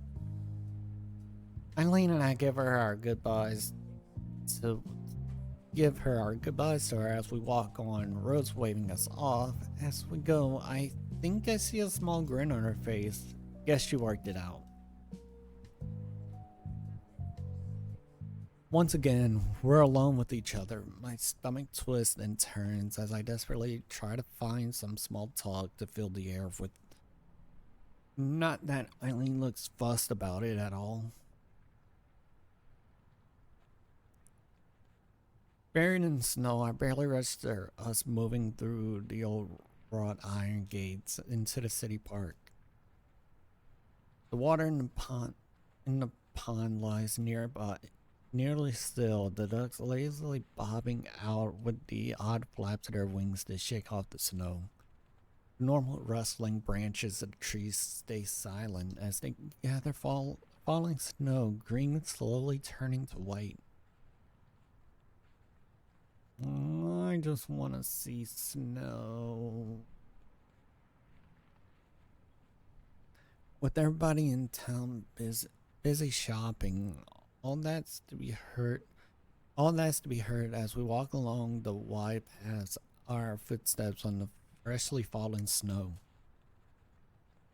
Do you come here much? Yeah, every so often. Nice to just think to myself a bit without being cooped up. You? Only when I was younger. I like to be bred to the ducks. I feel like I should have guessed that answer from you. All I can do is pout as she gives a smug smile at my expense.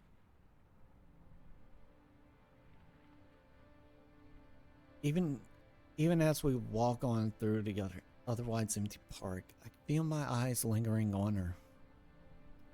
That difference between us is probably what drew me to her, now that I think about it. I never felt like this towards anyone before, but I know my feelings are genuine as I gaze at her. If she spends Christmas with her family, I won't get to see Eileen again until classes start in the new year. Telling her what I feel might ruin everything, but I don't want this to linger like a hanging thread. If she could push herself towards her goals, then so can I. As I come to a stop, the seizing of my footsteps on the crushed snow makes Eileen turn towards me. As our eyes fall to mine, my heart begins to race. I'm instantly filled with doubts, but now it's too late. I've psyched myself up so much that it's surely showing. All my life, others have helped push me forward. Now I have to do something for myself. Ask her out. Get your girl. Eileen taught me how I have to do that. Eileen, I wanted to tell you something. Oh my god, the heartbeat in the background.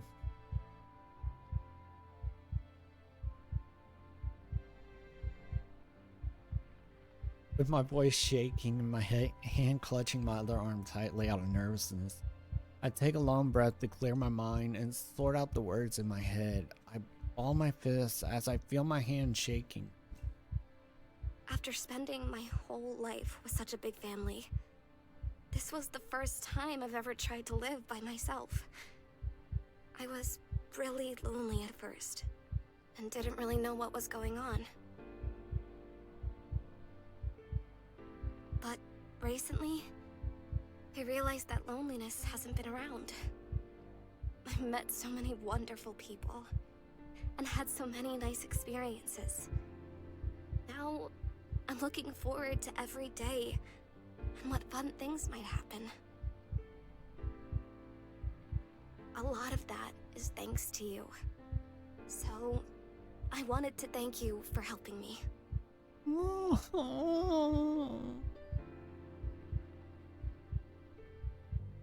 It isn't exactly poetry so far, but I think I'm getting my feelings across right. Eileen simply looks at me, accepting the praise with only a touch of confusion. Well, thanks.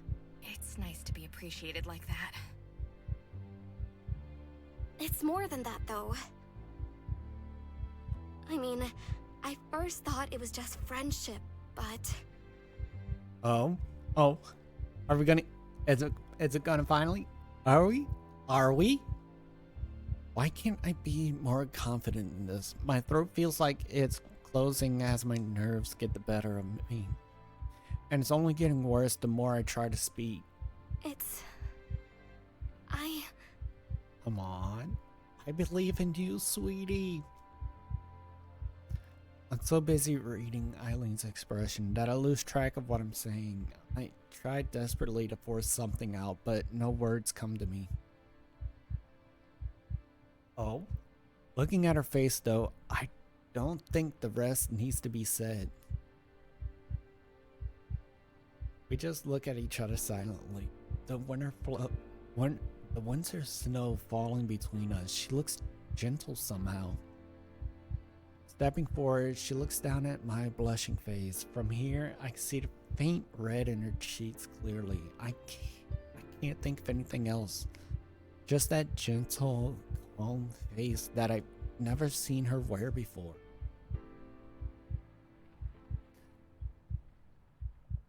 After a moment's hesitation, Eileen brings her hands forward, grasping my shoulders delicately.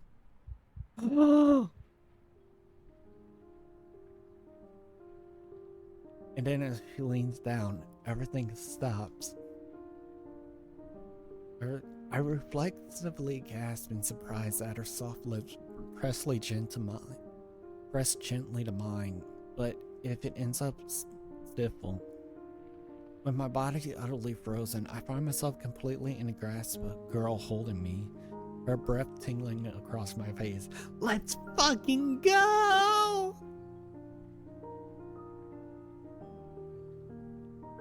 The sounds, the smells, everything beyond Eileen and I falls from my consciousness.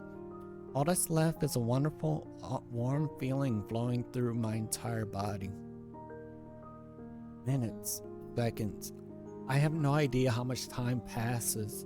I just know that I don't want it to stop. Eventually, sadly, Eileen's lips part from mine.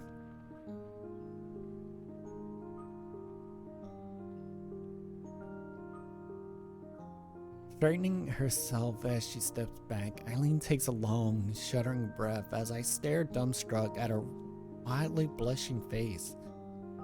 The feeling of Eileen's lips pressed to mine replays endlessly in my confused mind, clouding everything else.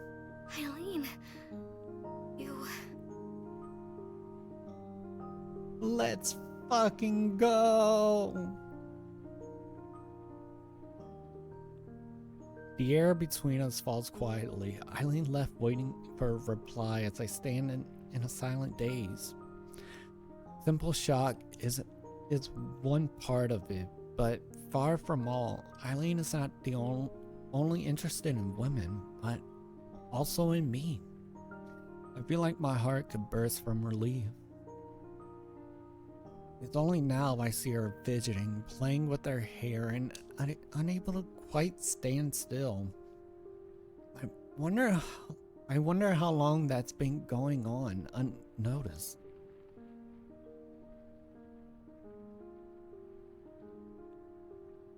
Honey, I'm pretty sure it's been going on for a while.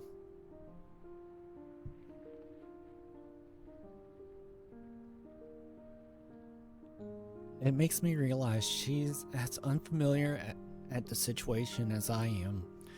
Neither of us knows what we're supposed to do or say right now. Here I was trying to explain my feelings when Eileen rushed ahead and does something brash like that. Overcome with my own flood of emotions and confusion, it's Eileen who ends up having to reluctantly move things forward. I mean, someone had to. Sure hope I didn't misinterpret that. Oh, you didn't. You didn't. Her attempt to play off her nervousness is betrayed by her blushing. I finally realized that's why she's so uncomfortable right now. She's left herself vulnerable. It's the first time I've ever seen her exposed like this. Her feelings plain to see. I didn't know you felt that way. I entertained the idea, I guess. Didn't ever think you'd be the one to make the first move. Technically, you did. I do believe we call that an interception. So you'll go out with me? Did the kiss not make it clear? No, I just kissed you for the sake of it.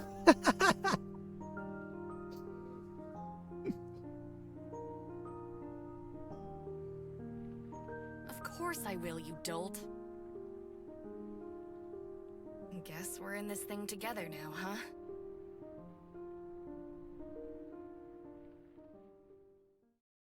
For all she tries to play things cool, it's obvious Eileen's as awkward about this as I am. The only reply I can muster, and Perhaps the only one needed is to smile.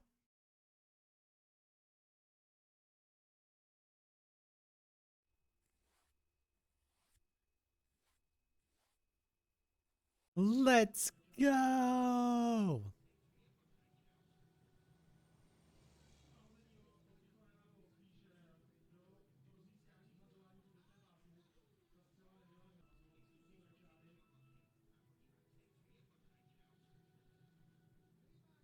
Okay, so I'm just wondering, how close am I to finishing Act 2?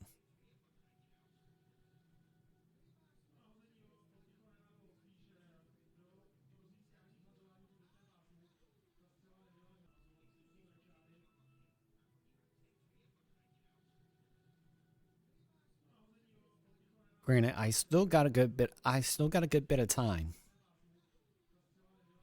But I just want to know.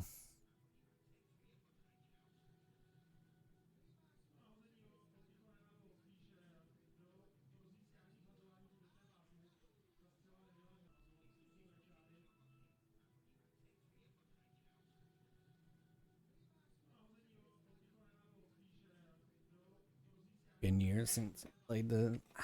Gotcha. That's case. I'll do it like this. Save here. Main menu. Hold on. Account.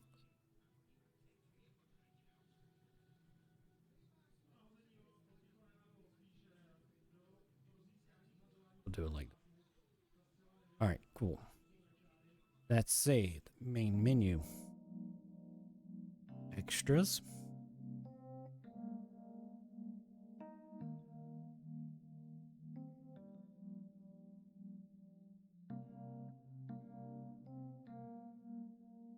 So doesn't look like that much left.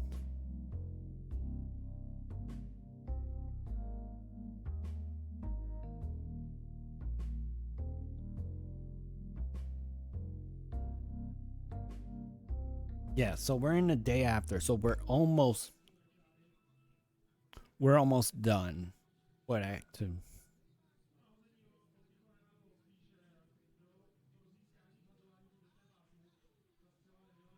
Because I have roughly like 2.5 hours, maybe 3, before I actually have to start getting ready for work.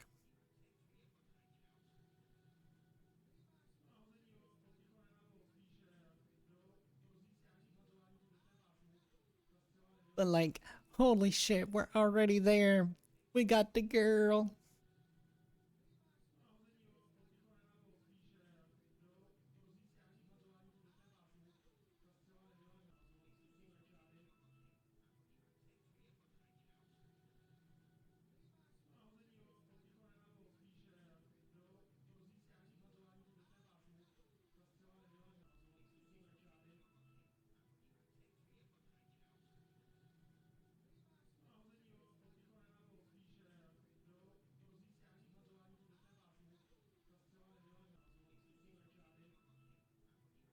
Oh no, I mean, I can still go.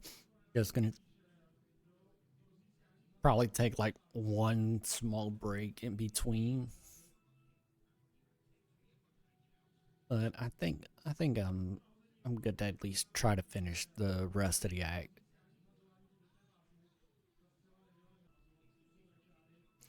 I've been hydrating, sorta. Mostly, not gonna lie, mostly coffee because trying to wake up. Though it hasn't been helping, honestly.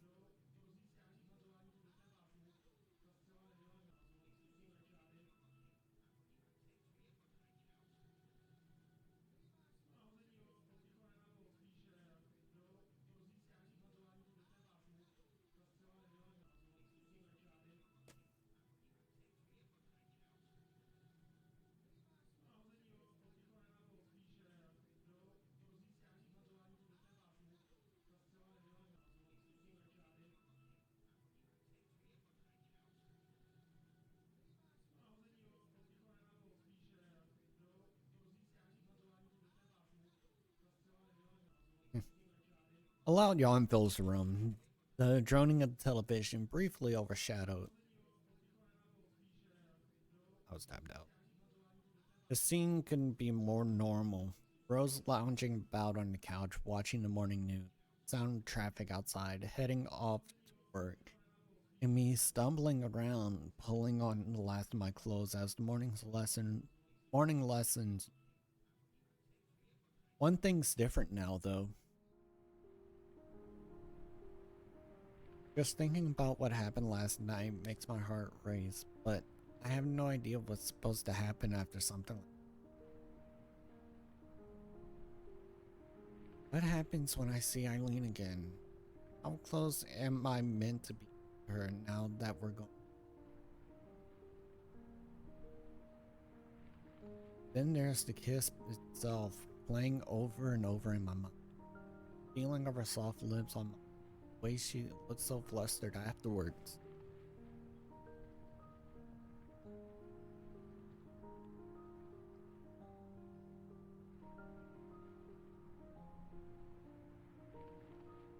Oh!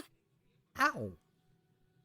A sharp pain from my shin brings me back to the real world, bending down and rubbing my poor leg, revealing the cause to be walking into a chair. The feeling of embarrassment isn't helped by Rose looking over in concern. You right? You alright? It's nothing. Just bumped my leg. Not sick or something, are you? You're even more clumsy than usual today. I'm fine. Just didn't sleep as much last night. It's times like this that normally being a morning person doesn't pay off. I shrug off her concern as best I can, distracting myself by throwing on my clothes to prepare for the chill outside. Just take it easy, alright? Yeah, it's bad enough. It's bad enough out there already. Okay. I will.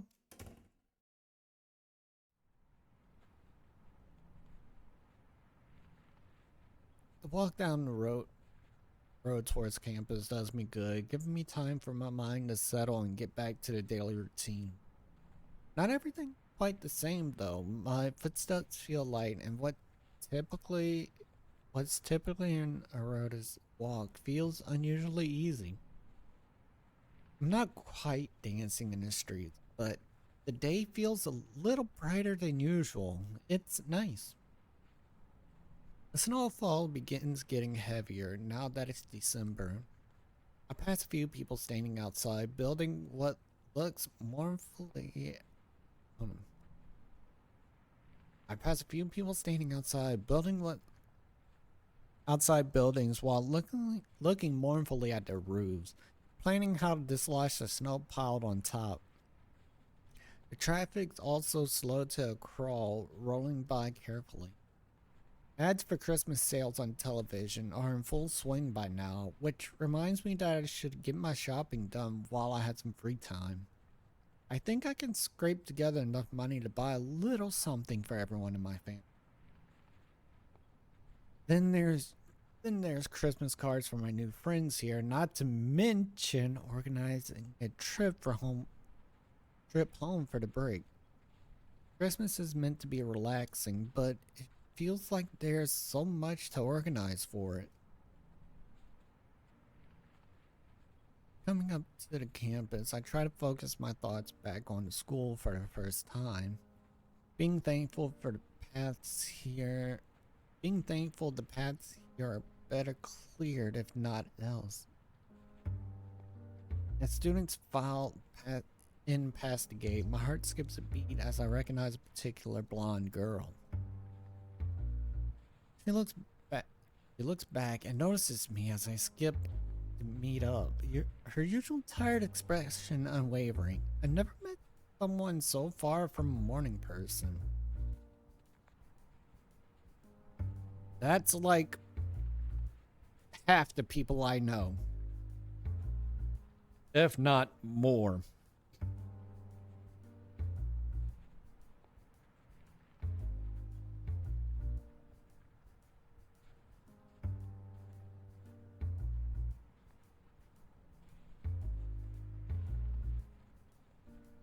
Like, let's be real. Half the people I know are not morning people.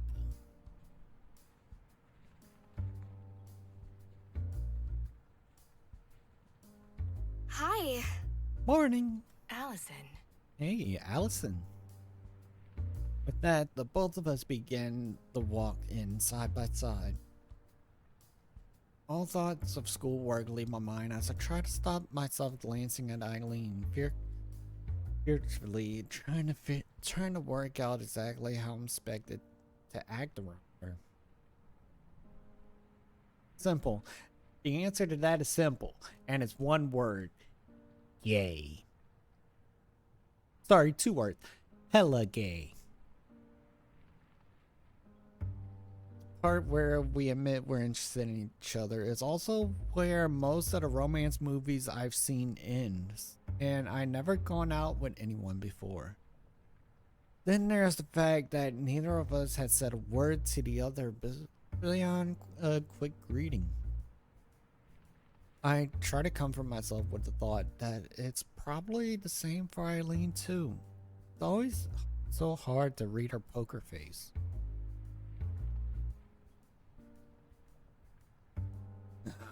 Good grief, it's cold today. She's not thinking at all about yesterday, is she? With a long breath, it feels like all my restlessness leaves me. Eileen's relaxed attitude makes me feel embarrassed for getting so worked up after seeing her.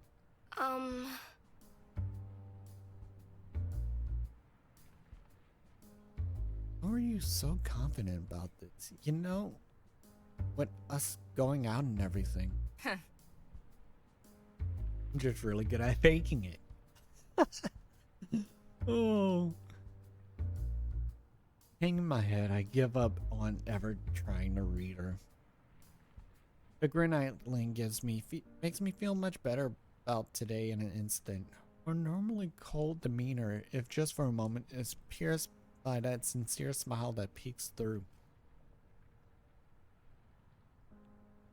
A smile which soon evaporates, collapsing into something else entirely. Is something wrong? I just remembered something troublesome. Caprice. Oh boy.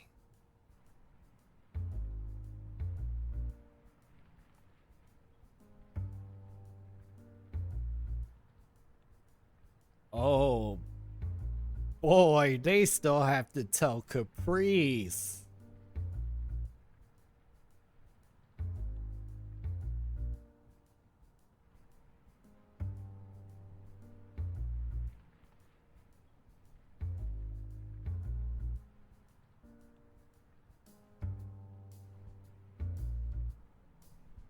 So, this can go either one or two ways when Caprice finds out.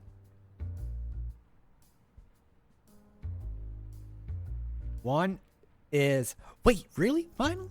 Wait. It'd be like the huge surprise of, wait, what? You mean you're, and you're? Oh my god. The other one is, well, about time already.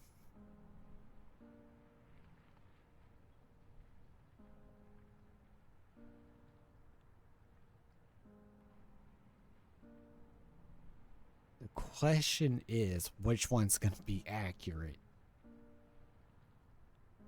I almost asked why before the obvious hits me. With my thoughts finally moving beyond the girl at my side, the implications of all this become clearer. Should we just tell her? I'd rather not. You know Caprice as well as I do. I don't want her to make a fuss about us getting together. Then again, she'll probably work it out herself. She's not stupid. She knows to pay attention if I'm serious. Besides, is there really that much harm in letting her be happy for us? My serious tone in defense of Caprice seems to catch Eileen off guard. It catches me a little off guard too. Okay, fine. Fine. If you're gonna tell her, then I want to be there too. The discussion comes to an end, yet I find myself not wanting to leave despite having nothing further to say in particular. It seems Eileen has the same problem as she awkwardly mills about. The chatting students passing around is only to make the silence between us more poignant. Would it be okay to kiss her here and now? Yesterday in the park, we did it without thinking. Eileen's always so awkward about physical affection that I'm not sure she'd like it, especially in public.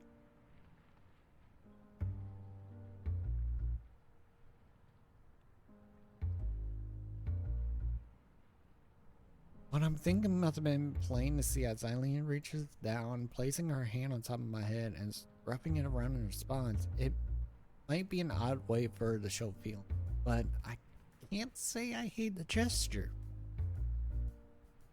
I feel my cheeks blushing as her hands rub my head, enjoying every moment until she stops.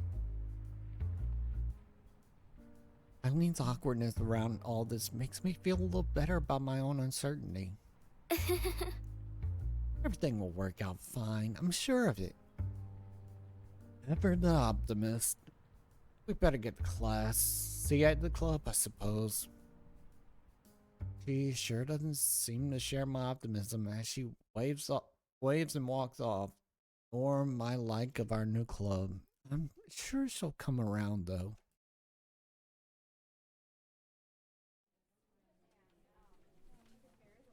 With the afternoon wearing off, I trudged the familiar route to the second floor of the arts building. The sound of raised voices come from up ahead, easily audible in the otherwise dead, silent hallways. If I'm not mistaken, they're coming from the art room itself. Stealing myself for what's to come, I sigh and head on up the door inside.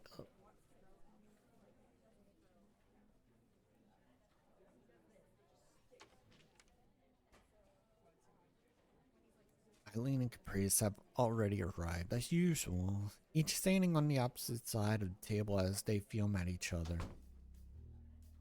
Their heads snap towards me in unison the moment the door rattles open and makes my heart skip a beat. Yes? Help me talk some sense into this woman, please. Eileen!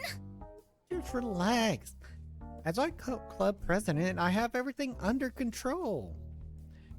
Everything except the club part. Oh boy. I mean, I would have thought a club needed like official paperwork, an advisor, funding for supplies that haven't been pilfered from real art classes. Basically, more than an excited proclamation of a club existing. That's why I'm working on the poster. Feeling sorry for the heavily sighing Eileen, my eyes drift to said posters lying on the table between them.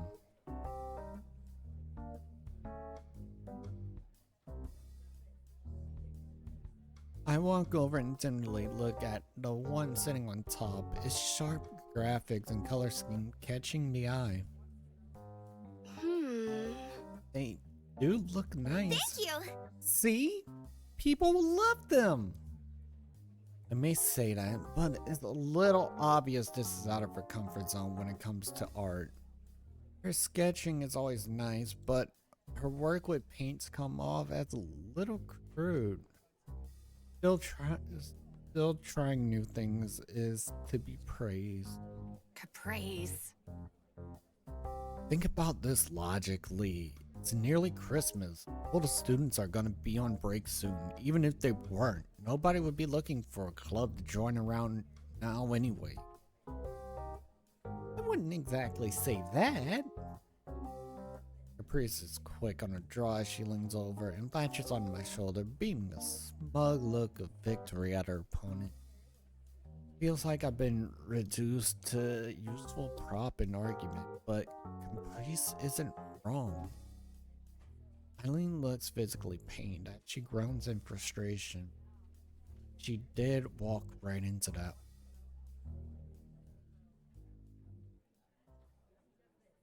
Into what could only be interpreted as a universal sign of giving up, she shakes her head and starts to walk away, retreating to the cabinet to grab her things. It looks like posters will be the accomplishment of today as far as the club goes. I suppose it doesn't hurt to try and draw in some more members.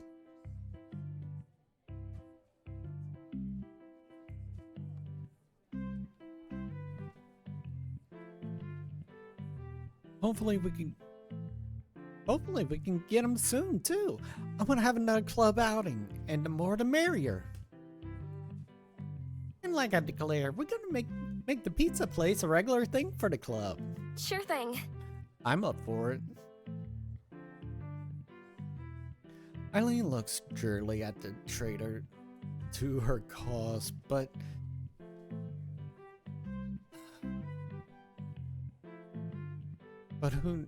knows her goose is cooked as she hangs her head. I swear she looks more tired than usual. You know, that's fair. Exactly. Then it's settled. Caprice goes back to fussing over a poster, brushing off some specks of dust that have settled on the paint. Taking advantage of the distraction, I look to Eileen.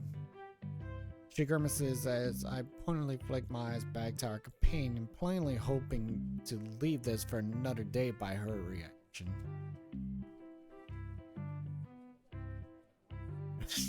Reluctantly, Eileen sets her paints down and plots back over like a child accepting their bitter medicine. In hindsight, perhaps she was trying to use her painting as an excuse to not deal with this. Caprice is one of my few friends, however. I'd feel bad hiding this from her, even if we tried to. We just poke and poke until one of us eventually spilled the beans. What's up with you two? Caprice, there's something we need to tell you. To make this absolutely clear, this does not leave the room. Do you understand? Yes, ma'am! I'll bet. Okay, no, it's gonna be the first one of, wait, what? Really? Oh my god! Eileen and I have started... I mean, it just happened recently, but... We're going out. Wow. Oh, well, straight to the point. I feel Eileen take my hand in hers. I worry for a second about the sweatiness on my palm, but I feel her hand closing around mine settle my nerves. I never realized how warm someone else's hand could feel. Oh my god, hand holding? Really? On this stream?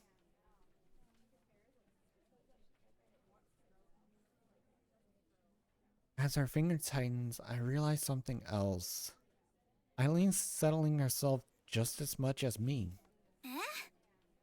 Like, dating? So you guys are both... Yeah. Yes. Yeah. Ooh. I guess that Caprice wouldn't go too wild turns out to be true. Even with her surprise feeling a little exaggerated for effort. Well then, aren't you glad you can do art together all the time now? Look, we don't need any help. Much less help from you. But... It's alright. I appreciate what you've done. Just don't go too crazy helping things along. Promise? Promise! Sounds like things are lively in here. I gaze snapped towards the doorway, Wallace strolling in with an expression more bored than in the least bit surprised. Eileen's hand lets go of mine, but the warmth remains as I reflectively feel my hand with the other to count the sensation. I'm glad Eileen is a more collected person than I am, calmly playing off the interruption. Just as she's about to greet him, though, Millie slides around his large figure and into the room. Millie? Millie, you're here! You're looking cheerful today. We just finished our own club work, so we thought we'd pop by. Wallace is in the writing club with Millie? He responds to my surprised look with a shrug, clearly trying to avoid setting off Caprice. Only for now. Only until I graduate from this place. I'm not joining this club, no matter how many times you ask.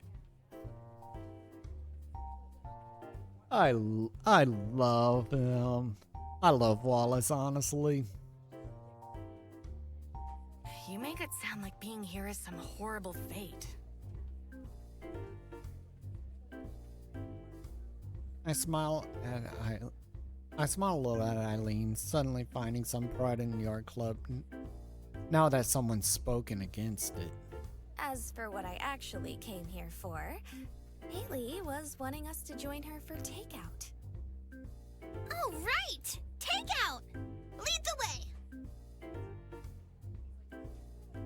Millie gives us a polite wave goodbye as Caprice skips over to pick up her hoodie on his way out. Unfortunately for Caprice, Eileen doesn't let her go easy. And your club?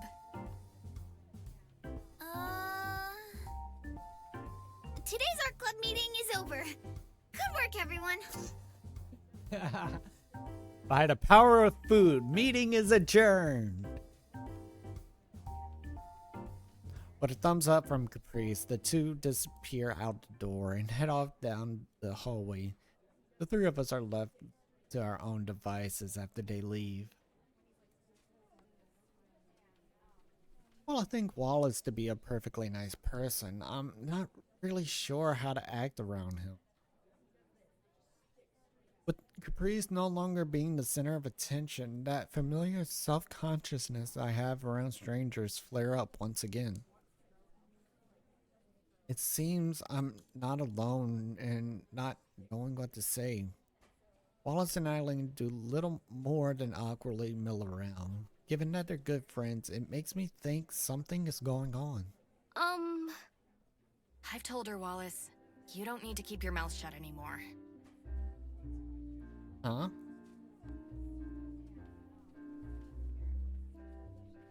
As he lets out a sigh of relief, it finally clicks. Wait, you knew about Eileen and I? Eileen, yes. Not you, though.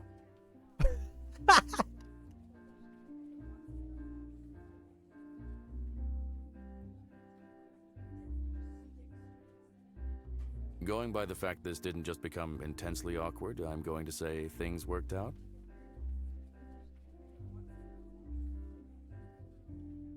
Eileen takes my opposite shoulder and shakes me lightly. Seems so. Well, I'm happy for you too. Hope it works out.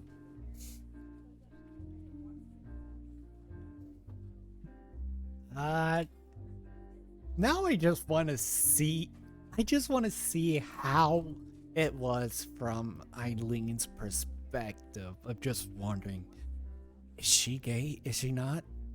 Does she like me? Does she not? Wallace, help! Thanks. Told you I'd find someone who could put up with me. That's not the kind of thing you should say about yourself. Guess I'll get out of your way then. Just take things easy, okay? We will.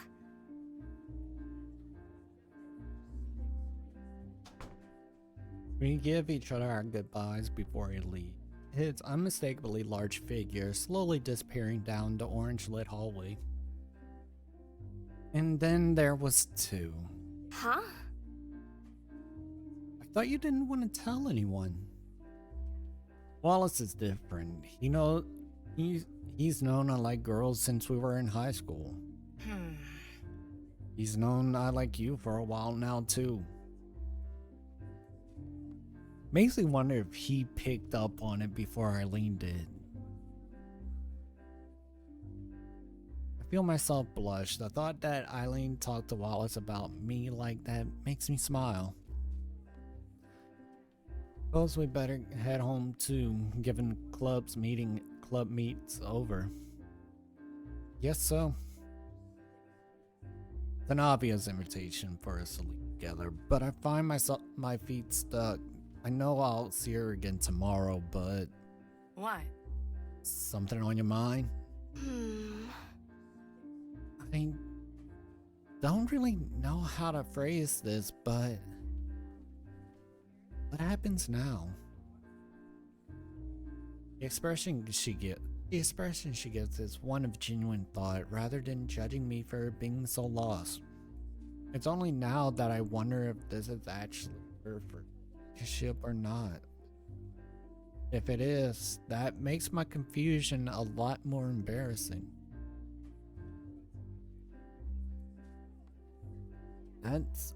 That's up to you as much as it is to me, you know. I guess school has got us for, but how about we go for a date on Saturday? Be good to get something used out of the car for one. Oh! Yes. That would be good. I mean, yes, let's do that. I can drive us, so just give a heads up once you've worked something out. As I consider the prospect, I can see a little excitement from Eileen at the idea of going out on our first date. Though I doubt she realized it herself. As silence settles in the room, I see my chance. Listen.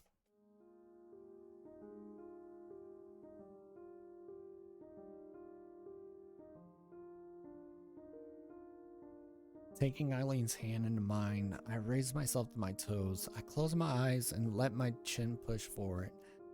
My heart feels to stop for a fleeting moment, but my lips gently pressing tightly, our hands intertwine. As our lips part, I come back down. My heart makes up for lost time. Come to think of it, I guess that's the first time I ever kissed somebody myself. I have to admit, the physical side of us being together, even if it's awkward, I can't help but feel the sensation lingering despite the moment having passed. Filling me with warmth, even Eileen's so normally placid and stoic look flushed. The two of us end up standing around like complete dorks, the only sound being the trees rustling outside.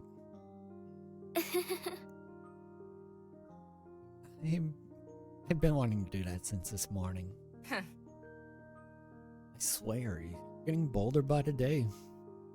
With a gentle smile, Eileen reaches over and rubs my hair. Even if I still don't quite know how to react when she does so, I can feel my head leaning into it and a dumb grin spreading out on my face.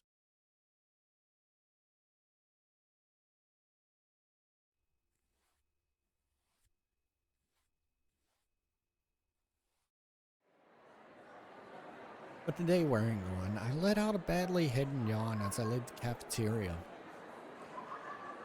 I clutched my bag tightly as I walked both from the cold and trying not to take up too much space, given all the people milling about.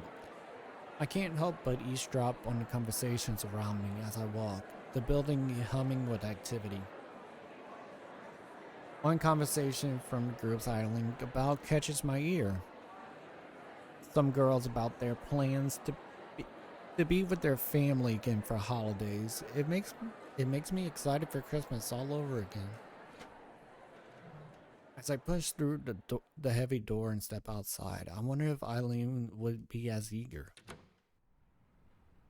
The fact she doesn't get get on with her parents is a worry, but surely they can't be too bad if they're paying for her to live in such a place.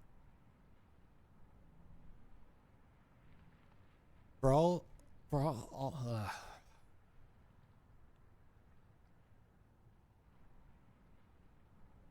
son of a, yeah.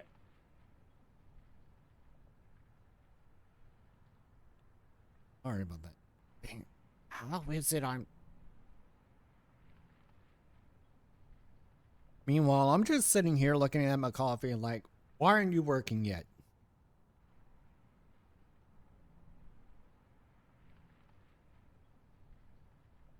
Like, it is 1 p.m. I have been more than awake. Why aren't you working yet? But anyways, overall, I enjoyed Christmas. It doesn't sound like Eileen has much reason to. Sudden vibration from my pocket grabs my attention. My hand is instinctively diving in to plug my phone out.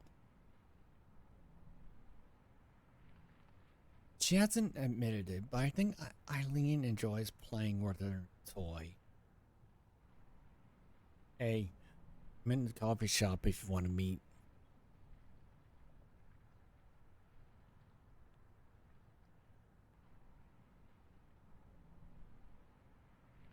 Allie, please help your girlfriend take a new picture.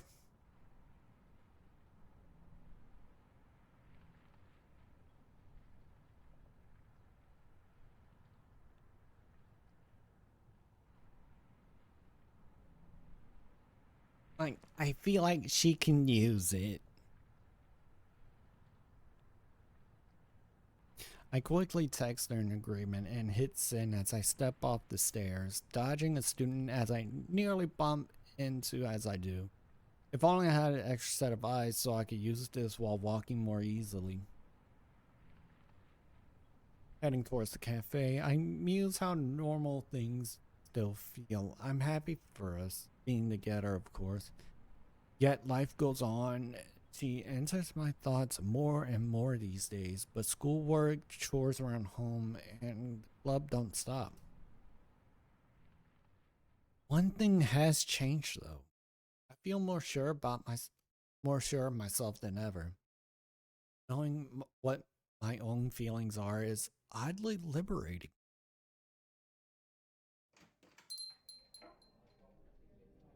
A rush of warmth as I step through the door makes my shoulder slump in relief. Thank goodness for the interior cranked up, right? It doesn't take long. Ugh. It doesn't take long to notice Eileen sitting alone at a table with her coat and scarf in her lap, coolly staring out of the window to pass the time.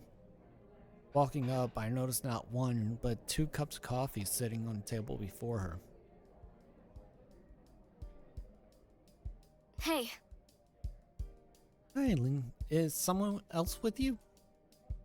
Eileen's apathetic expression barely changes as she turns to see me sit before her. I'm a little disappointed, but I know her well enough by now to not expect it. She's not the type to show her emotions easily. The second one's for you. You helped me out earlier with life drawing, so I wanted to return the favor. It's fine. You don't need to repay me.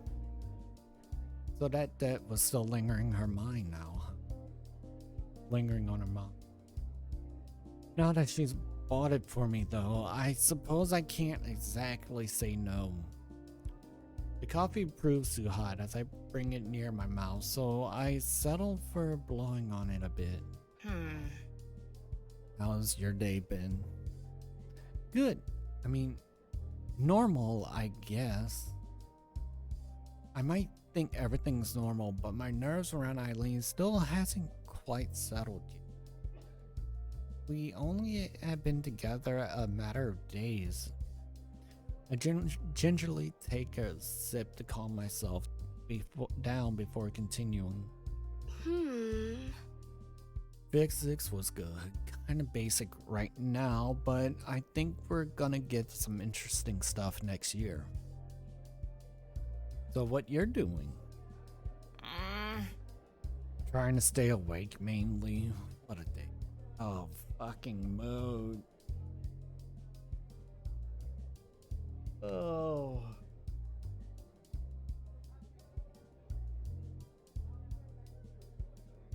Believe me, that is a fucking mood.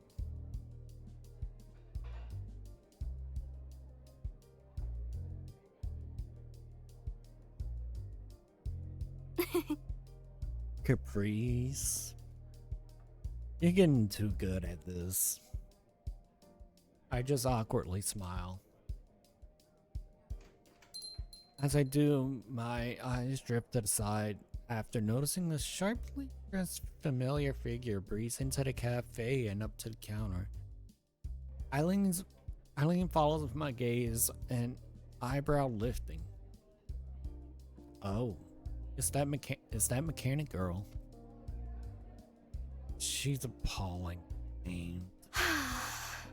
She's Millie. You should at least remember who fixed your car. Did you want to talk to her or something? You keep looking at her. Well, I don't want to annoy her. She might be busy. I barely know her anyway. Eileen looks at me a moment, unimpressed. I used every excuse in the book to not bother Millie too. And again, I suppose that's the problem. Hey, Millie! I shrink in my seat as Eileen's casual calling out across the cafe, taken completely off guard. Millie turns towards the source of her name, giving her usual smile upon recognizing us. See? It's not that hard. This is a good opportunity to know her better.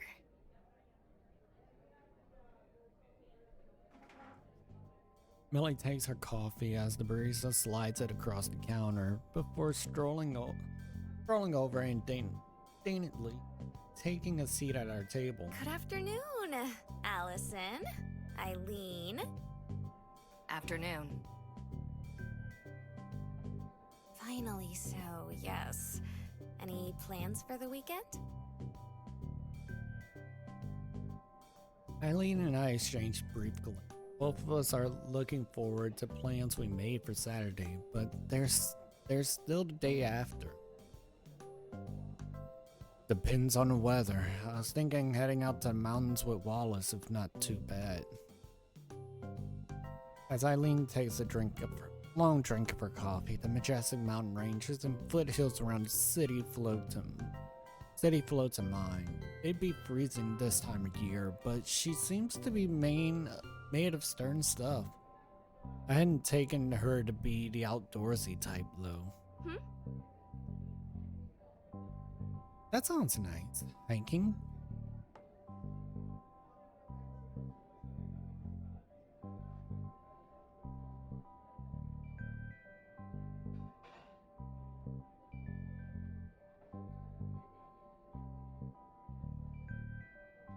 Eileen shakes her head as she sets down her cup. We both bought some permits for deer hunting. Oh. Deer hunting? Hunting? As in killing them?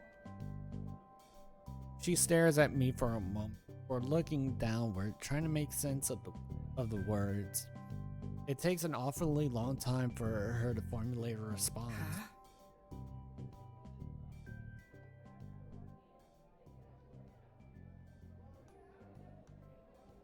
Well, we don't pet them. Wallace taught me how to shoot down at a range, and I take a loner whenever we head out. I see. So that's what Wallace gets up to outside of the riding club. I did wonder that.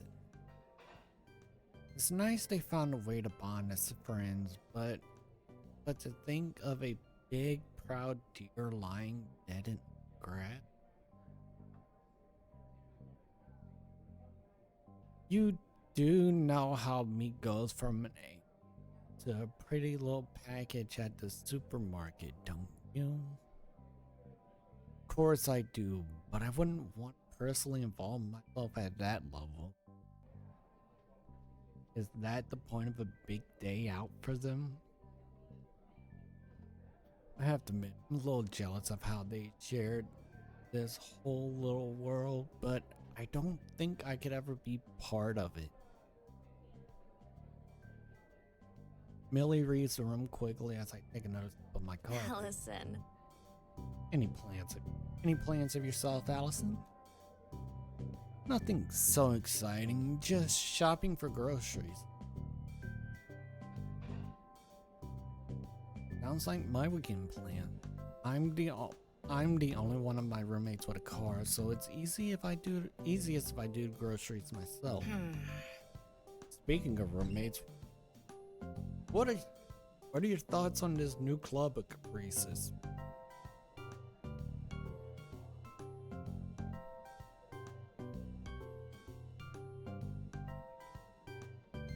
Oh.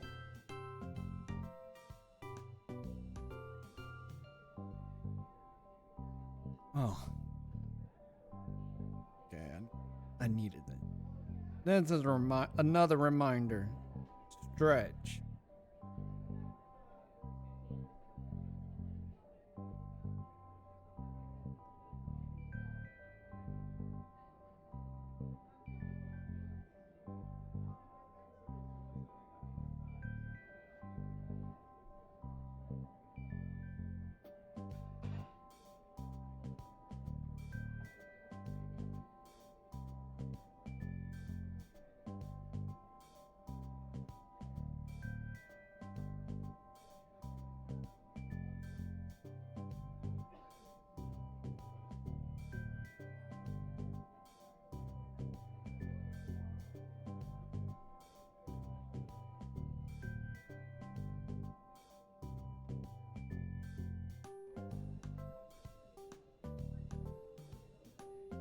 Sorry, I'm just taking a small second. Actually, not. You know what? I'll just straight up take a moment to take a small break, and we'll be right back.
Now that I've gotten up, stretched, walked around a little bit so I can actually wake up.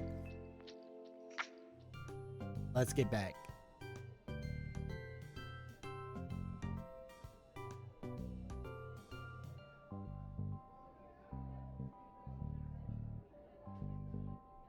At first I thought it was just a diversion, but she really does want her art club to work out. She's talked a lot about you two as well, actually.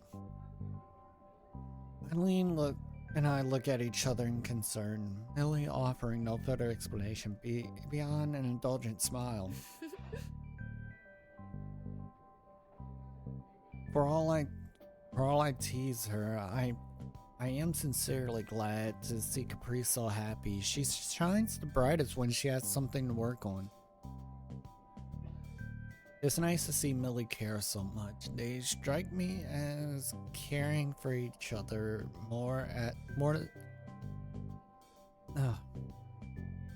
They strike me as caring for each other as more than roommates, almost sisters or such. While I still feel the familiar pangs of homesickness from time to time, I'm finally seeing that sometimes family is more than who you grow up with. We all have people around to support us and help us in what we set ourselves to doing. A ping from Millie's phone rings out, and Eileen and I go silent as she hastily takes it from her coat pocket. The sign frown spreading on her face shows it's not good news. Noticing our concerned expressions, she moves to allay our worries. Sorry, I have to go. Affairs in my own club need attention. Sometimes I wonder why I do this to myself. Bye. I ask myself that question all the time. Take it easy. Take care. Take care in the snow. It's starting to pile up. Absolutely. I'll make sure to. See you around. The two of us waver off, Millie quickly doubling back to fetch her still full cup and take it with her. A brief silence ensues between the two of us as we sip at our own. The quiet chatter of the other students and staff at the cafe providing background noise as we do. Sorry.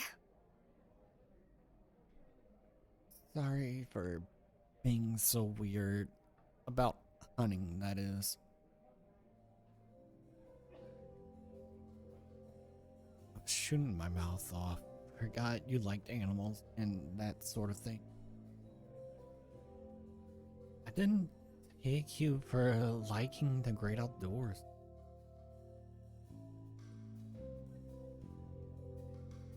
Being stuck indoors all the time is easy to do when you're focusing on painting, but it gets stifling after a while. It'd be nice to take trips somewhere with Eileen to mountain or wherever else, seeing the places she likes to go to, how it influences her art. Probably not to go hunting though. Millie's nice. Keeping the writing club going sounds like a lot of work. See, I could have never had that nice chat if I hadn't called her over. You could stand to be a bit more social, you know. You're a good person. You get on perfectly fine with Mo. I'm flattered by what she's saying, but I'm not sure exactly how to put that into practice.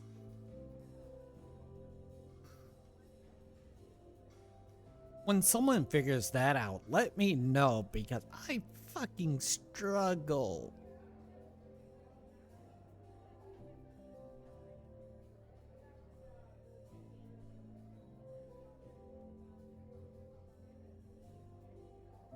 If it's not the awkwardness of trying to maintain a I didn't press anything. I forgot my controller was actually plugged in.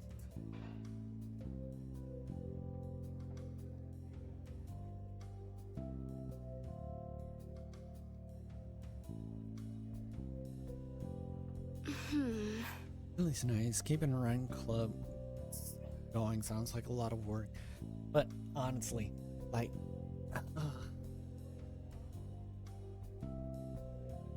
it's one thing to try to even start up a conversation, but to fucking keep one going is like, I only have so many batteries, and almost all of them by default is only at 50%.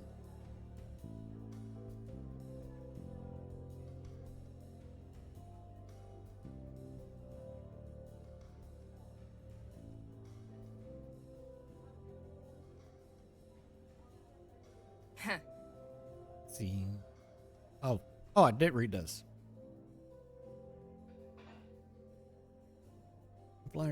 Okay, yeah. Without a reply forthcoming, Eileen gives a flustered sigh. Allison, why do you think I joined this dumb club? When she mentioned it like that, I never did give her a compelling reason. Caprice and I just pushed it on her until she broke, or at least that's how I understood it.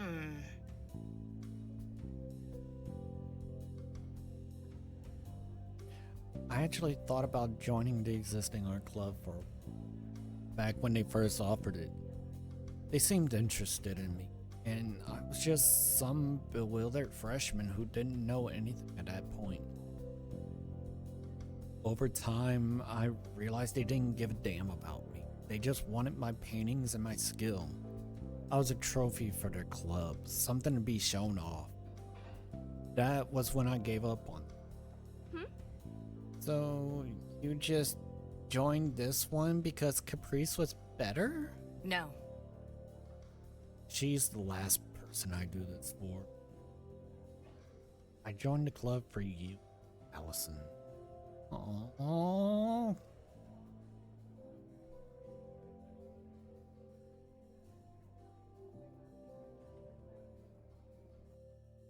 And there you have it, folks. Gay at first sight.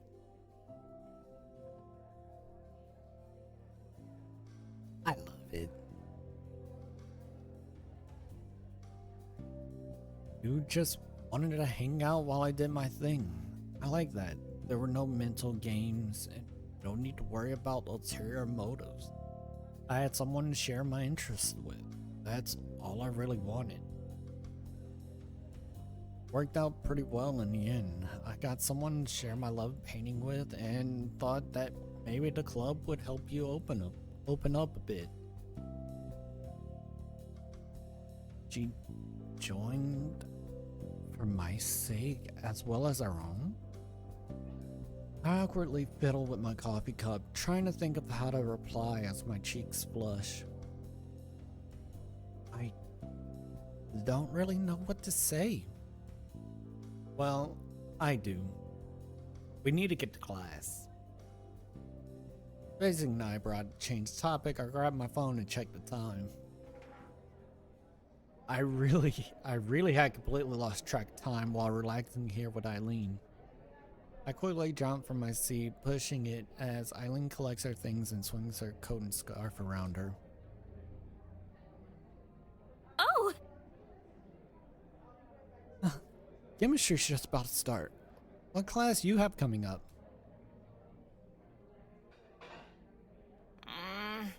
Math.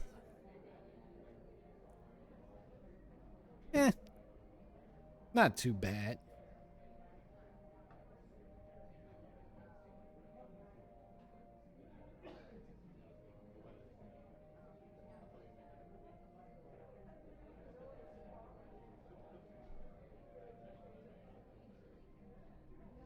All the energy dissipates from the situation as I pat her shoulder in sympathy. Hang in there, Eileen.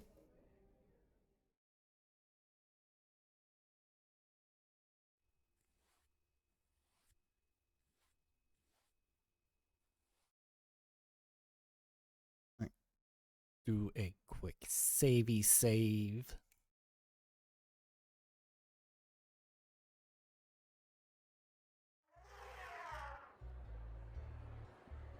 The elephant's mighty trumpeting sends a couple of children scurrying away with giggles laughter. The animal as excited about the small crowd watching on as they are of him. Stepping back from the enclosure and joining Eileen once more, the two of us walk on. Oh, they're on their date.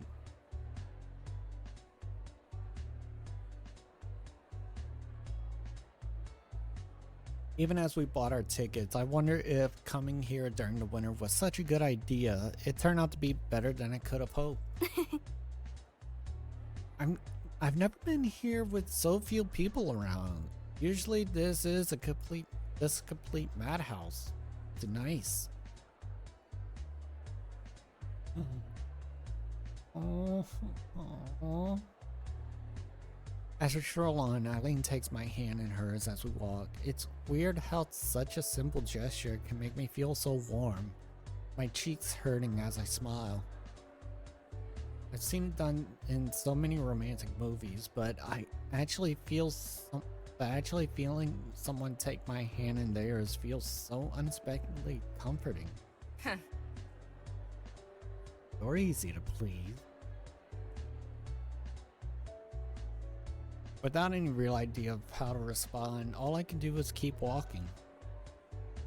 Maybe I should find it off-putting that Eileen's so calm about this sort of thing compared to me, but I think I might even prefer it.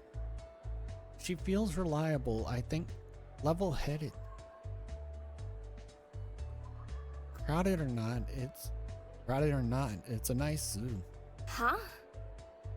You never been here before? Considering I've only been in the city since college started, not really. Wait, where did you come from then?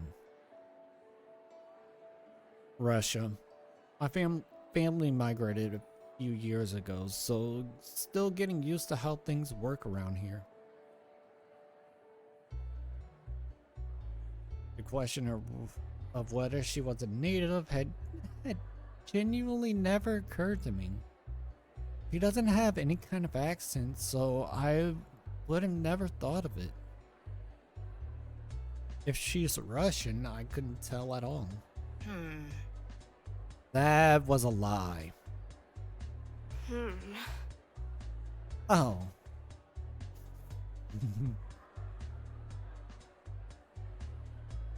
I can't tell if she's meant for it to be a joke. Her expression makes it obvious she didn't expect me to actually fall for it.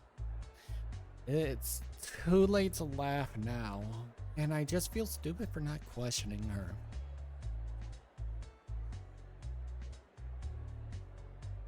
I'm actually from around here, but moved to Colorado when I was a kid. I never had much interest in zoos. Colorado, huh? But why would you come back here? Moved out from my folks' place to make my own path. I have my own home, partner, life, and all that. Yeah, that makes sense. I feel that, honestly.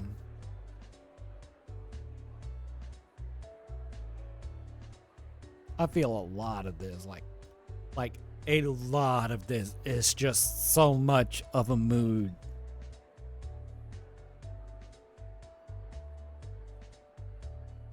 To choose to move so far away from her family, especially to live in her apartment alone. It's hard to imagine considering how hard it's been for me. Having problems with her family is one thing, but to jump states to get away from them? Left wondering if I should delve into the topic any further, Eileen speaks up as we leave the Savannah area. A few people around the zoo seems to be congregating around the eating area ahead, which is a good sign we should grab some lunch too. Hungry? Hungry? Grab a Snickers. Okay, not gonna lie though, Snicker does sound good right now. Just a bit. To be honest, I just need the rest. Eileen's pace is unrelenting, yet she looks fine despite how ragged I am. I don't understand it.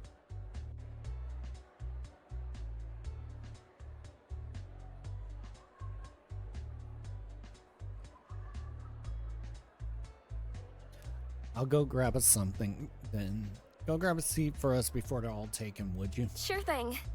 Roger. Caprice's speech patterns are rubbing off on you. We both share a grimace at the idea before we part. Eileen heading for the hot food stall area as I skip down to one of the two unused tables on the outside of the seating area. I practically fall into the hard metal seat, watching the condensation from my breath rise into the air as I recover myself. If nothing else, at least going out with Eileen will do wonders for my fitness.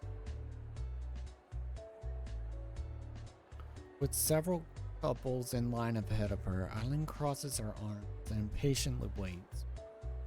I can't help but let my eyes settle on her as she does. Ever since we met, I've noticed how beautiful she is.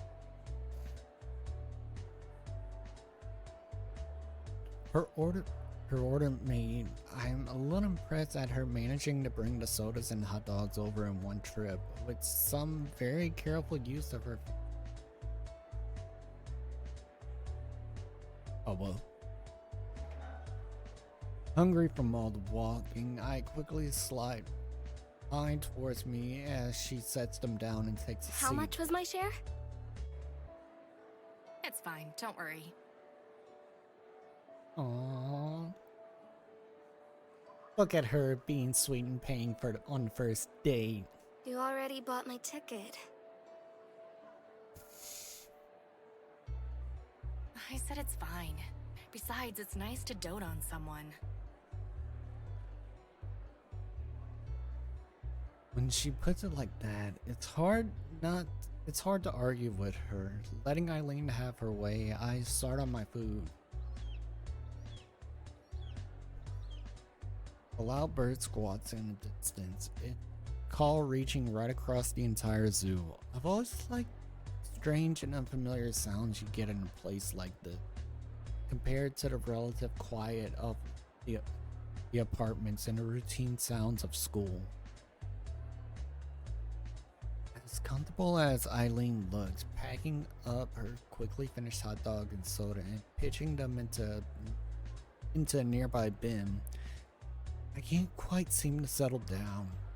Thankfully, she's willing to take charge, given that I have no idea what I'm doing or how to act. Enjoying yourself? Ah, yes!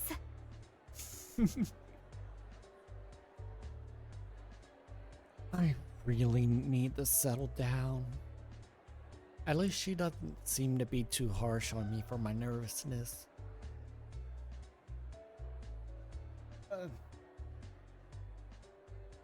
But it's plainly obvious that this is my first date. That's good. I'm not sure what to make of you when you clam up. I'm just not as used to this as you are. What makes you think that?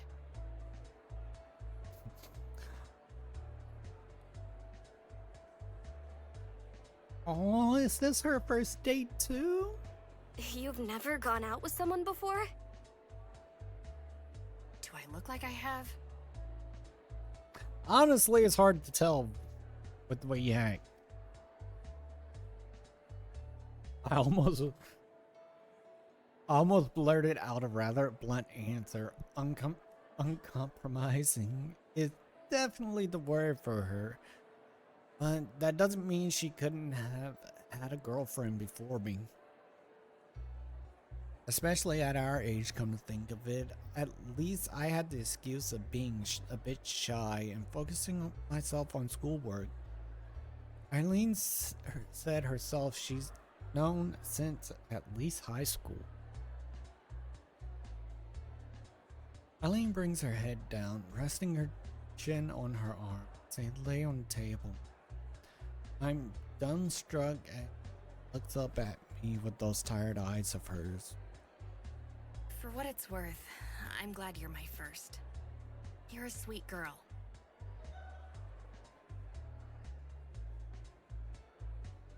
That look she gave me single-handedly explains why people do all this dating business. For one brief moment, it feels like the two of us are really in sync as we look into each other's eyes.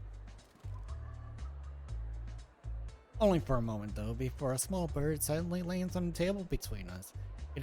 Its head darts this way and that, but it doesn't seem in the least bit shy about parking itself in front of Eileen's startled face.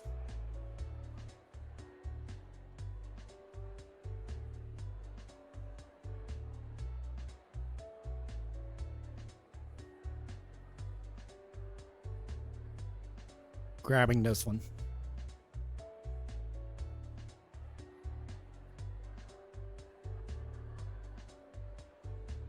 Adorable. Well now, hello there. Hello there. Ah, a little fox sparrow. It's so cute.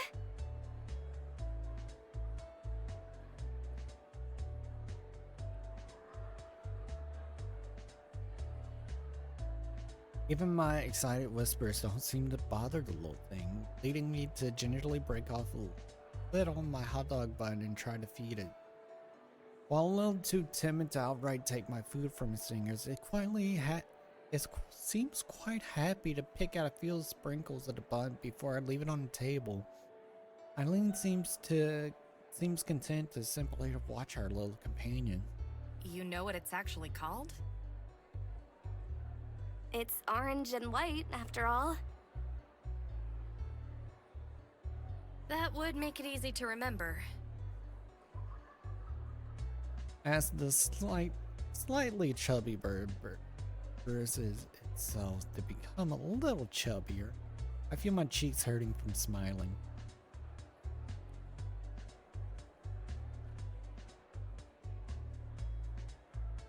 Every single time she mentions about smiling, it makes me realize, why does everything hurt? Oh yeah, because I've been smiling nonstop at the level of gay here. I fucking love it.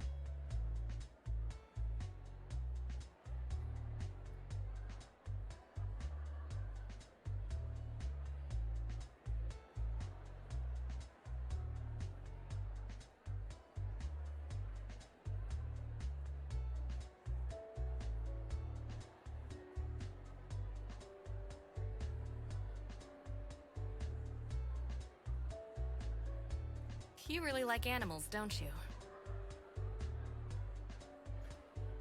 I pause a little, but quickly start feeding again as the bird looks at me expectantly. If our little friend lives around a zoo, it's obvious how it could be become so tame. We've always had pets back home, so I grew up around them.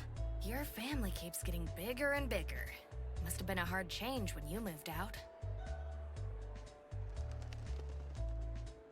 Having apparently had its fill, the bird spreads its wings and flies off at a surprising speed for its weight. I wave as it goes, my hot dog the worse for wear stinks in my picking at the bun. Bye-bye! Bye-bye, birdie. You're a dork. I laugh off her jab before returning to our conversation.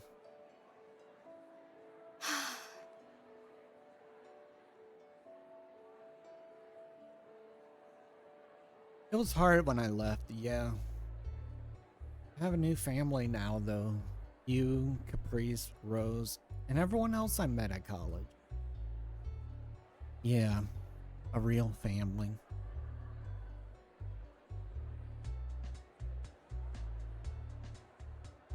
Disappointingly, Eileen looks rather skeptical at the idea.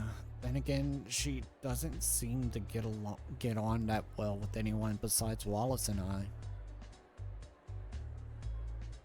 Oh, I was always an optimist, I guess. Nothing wrong with that. Maybe some of it will rub off on me. Eileen picks herself up from the table, giving a big stretch as she does. For a moment, we just look at each other, simply appreciative of the fact that we're here, together. Allison. Hey, Allison? Huh? Yeah? As she picks herself up a little off her chair in order to lean across the table, it becomes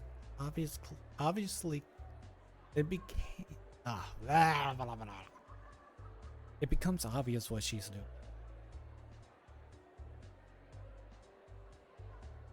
Relaxed enough to let her get away with a quick peck, I close my eyes and lean forward a little in anticipation, my heart beating just that a little bit faster. As the feeling of return hits my cheek, my body suddenly freezes up in it as a shiver runs down my spine.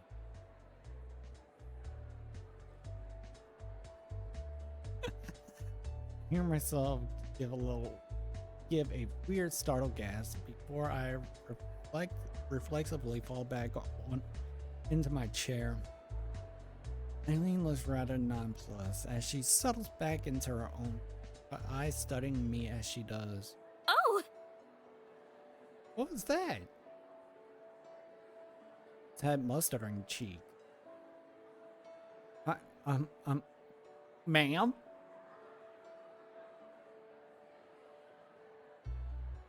Ma'am?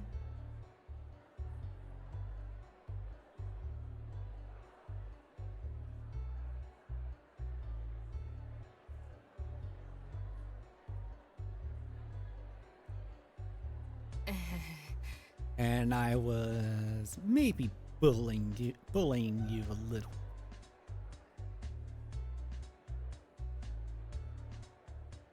I feel my face flower into a wild blush as I grimace at her, partially for her betrayal after my expectation of affectionate gesture, and partly for startling me so badly.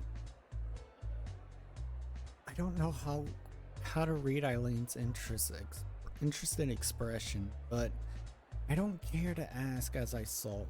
I'm genuinely a little mad at her, but I don't think it's getting... I'm still not used to the physical side of all this. Letting out an amused snort and picking herself up from her, Eileen dusts herself off and gets ready to go. Come on, Miss Pouty Lips. Let's get moving before the weather goes bad.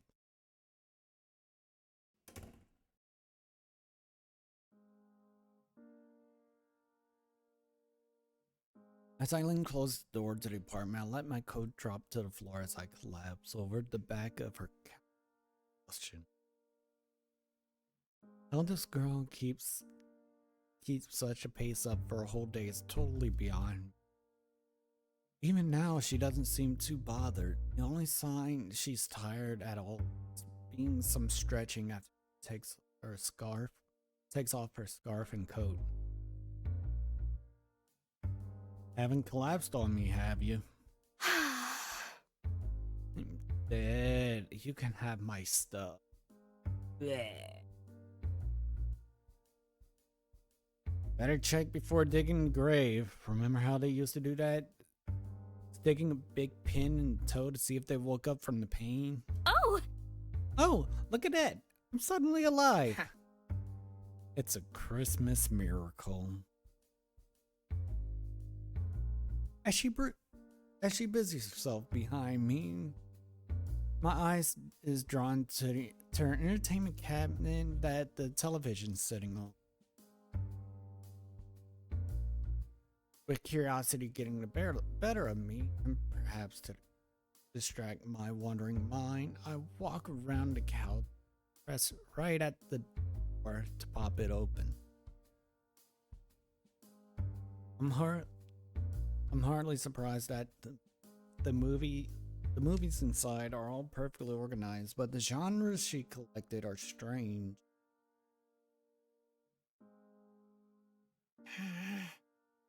Want a coffee or something while you rummage through my stuff? I'm not rummaging, I try to think of another word to describe what I'm doing, but it doesn't take long to realize Eileen's right. Looking like a kid caught with a hand in a cookie jar as she walks back over, I try to change topics. Do you really like westerns or something? They're all either those or documentaries. Sorry to disappoint. I just like western. Can't beat a nice simple plot with a good guy drifting into town, getting one over on the bad guy, and walking into the sunset. Nice landscapes too.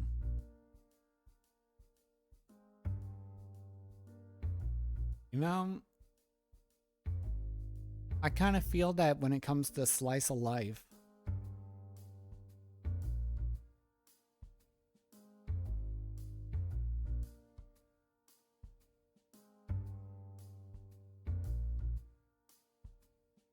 Sure.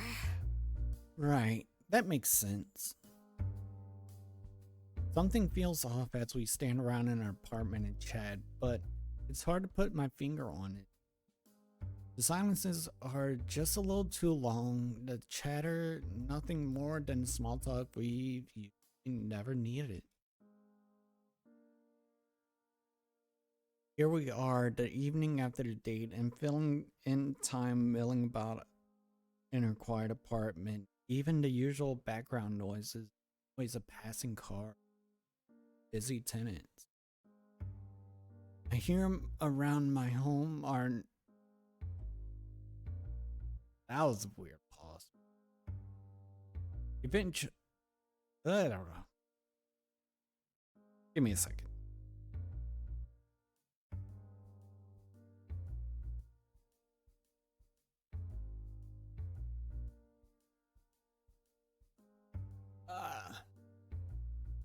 Alright, cool. Even the usual background noise of passing cars and busy tenants I hear around my home are nowhere to be heard, just the two of us shuffling about alone. The thought of sharing a night with Eileen passed my mind more than once, even if I tried to distract myself from it. Is it too early? Would she think I'm weird? I don't even know how do you bring that up. Without any real reason, I idly fiddle with Eileen's movie collection and read off the covers to seem occupied. You know, our date doesn't have to end now. As our words trail off, my heart freezes. The stoic face only makes this worse, my brain freezing between the bashfulness and shock at her blunt. We only started dating, but the thought of sleeping together had passed my mind. Well, less sputtering about, I awkwardly turned away to hide my expression. Want to watch one of them together? Do what you want. Going to take a shower. Right. I'll just get a drink.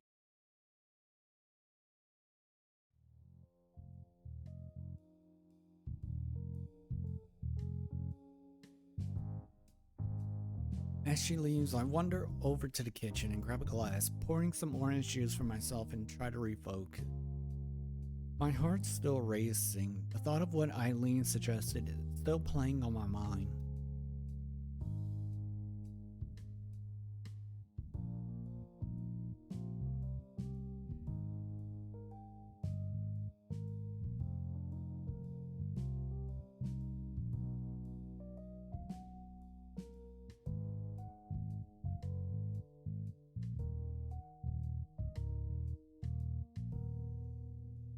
Yes. I wonder if I should really be letting Eileen take care of so much. She doesn't seem to mind at all, but that's not really the problem. Even now, she suggested what we do. Even now, she suggested we do what I did want to try, and couldn't even bring myself just to accept. Want to get closer to her, but feels like everything's happening at her pace. Then again, Eileen's not the only person in my life that dote on me while I go with the flow of others. The door from the bathroom opens up as I set down the now empty glass, but the words are stolen from my mouth over the tall daughter. Allison? Oh. Oh!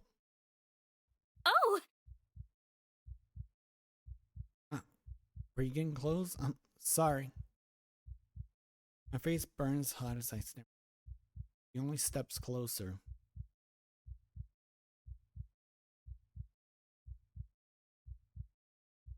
Takes my hands and stops me from moving away, holding them soft.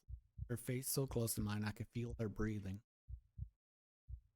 Her eyes look into mine, questioning. Suddenly, the thought of even a kiss makes my...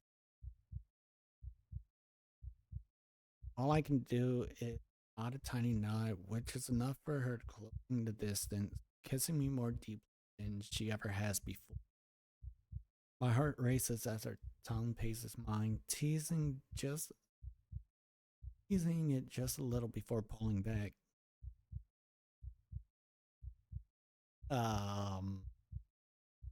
I can hardly breathe by the time we separate, left clutching my chest and taking a deep breath to try and regain myself.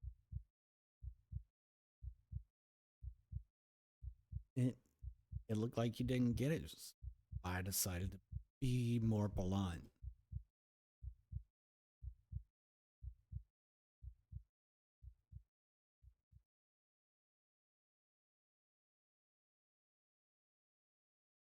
Um, um,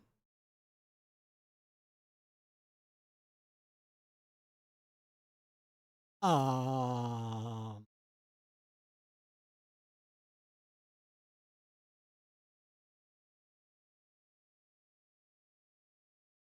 with our excitement over, the two of us had a shower to clean up before settling in for the night.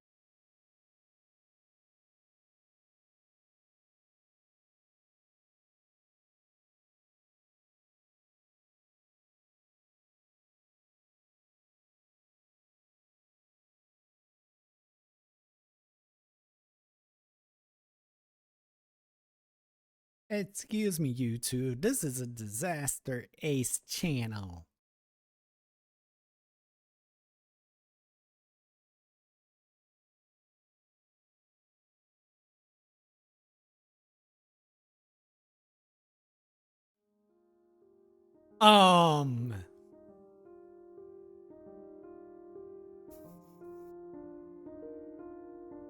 Enveloped in a soft, loving warmth as Eileen cuddles me, I almost wanted to nod off already as she gently strokes the back of my head. Given how she could be towards others, it's a real surprise she's so physically intimate. I have to admit that I like this side of Eileen, snuggling into her body as I think so.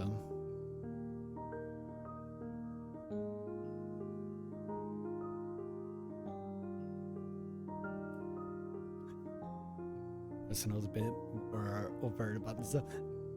I mean, yeah, true. I did read the warnings.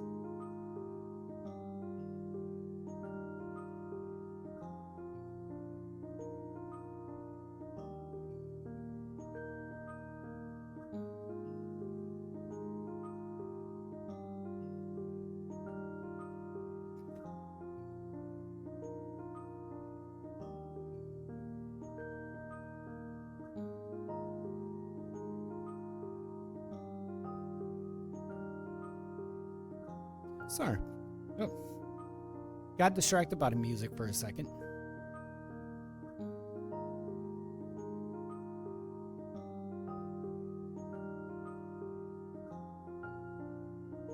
I love you, Eileen. Oh! Dropping that already. I know.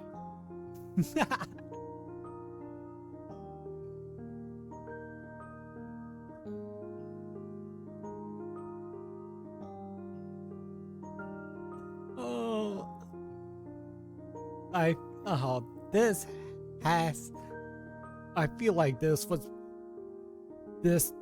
just more of a Star Wars reference. Like, part of me feels like that's what it is. Well, let me rephrase that. Part of me is hoping that's what it was.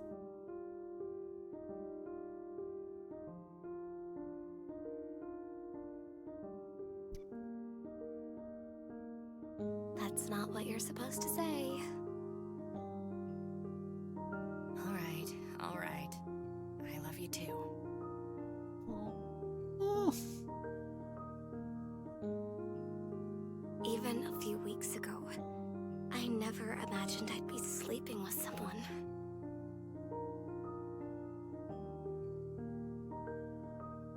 We won't see each other for a while, so we have to make the most of our time before holidays.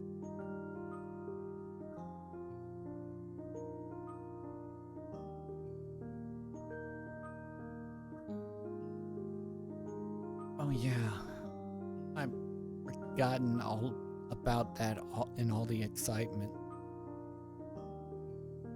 It'll be nice to see everyone again, but there's a pang of disappointment that I can't be with Eileen more. You'll be going to stay with your family, right? Yeah, Colorado's not bad, so at least it'll be a nice change of scenery.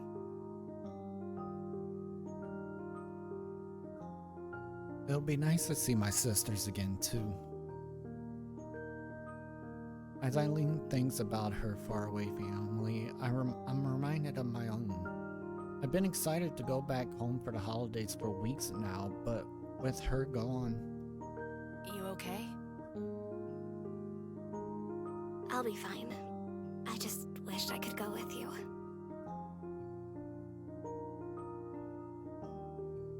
Sorry? As a plan forms in my head, I try to summon the same strong will as she and Caprice have. I'd like to be with you over the break. Could I come?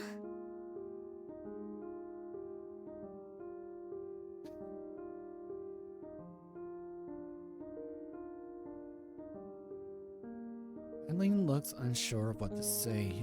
I wonder if she's trying to decipher if I'm making a serious suggestion or not. Even I don't know. And you talk about me going fast. Didn't you want to see your own family really badly? I do, but they won't be back home right away. I'll go back before Christmas. can't be alone until then.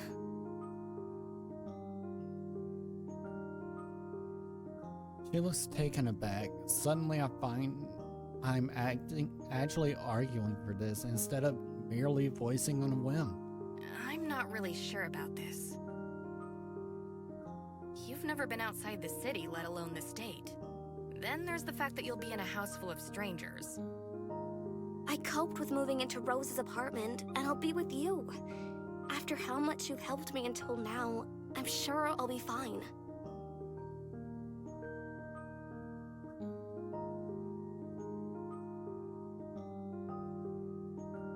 She tries to stare me down, but I managed to find an internal willpower in some corner of myself that I didn't know existed. Eventually, thankfully, Eileen lets out a long, tired breath. Fine. You win. You can come. Yippee! Thank you. Just don't try to fix things, okay?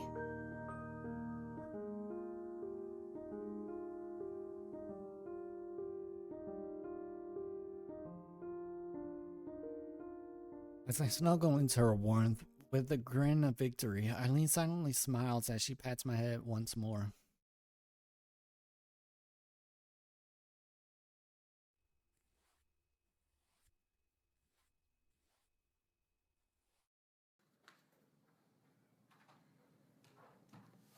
Hold on.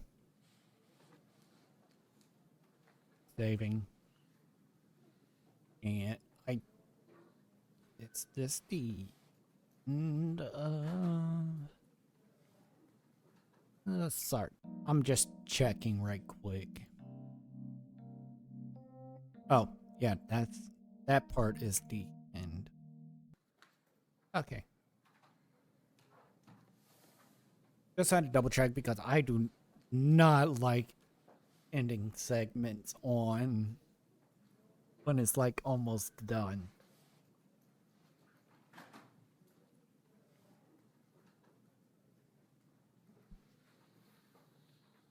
The classroom lies silent, saving for the scratching of pencils against paper.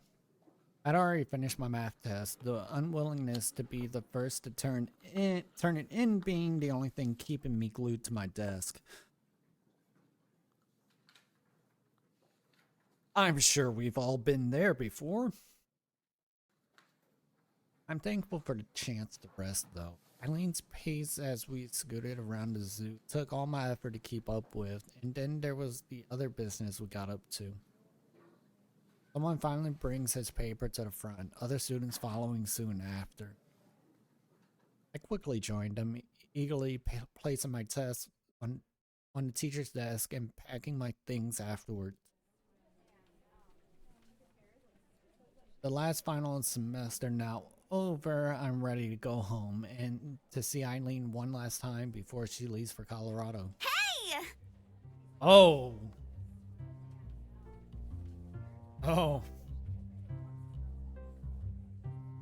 You know she's excited when she's even in bold.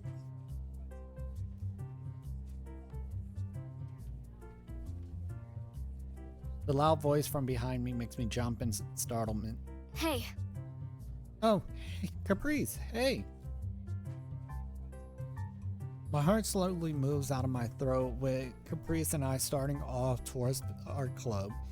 I consider asking Eileen if we walk back to her apartment together instead, but I couldn't leave without saying my goodbyes to Caprice and Wallace if I could find them.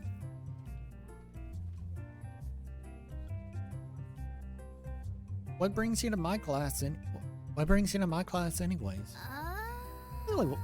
Millie wasn't around, so I got lonely. So I'm the second choice, huh?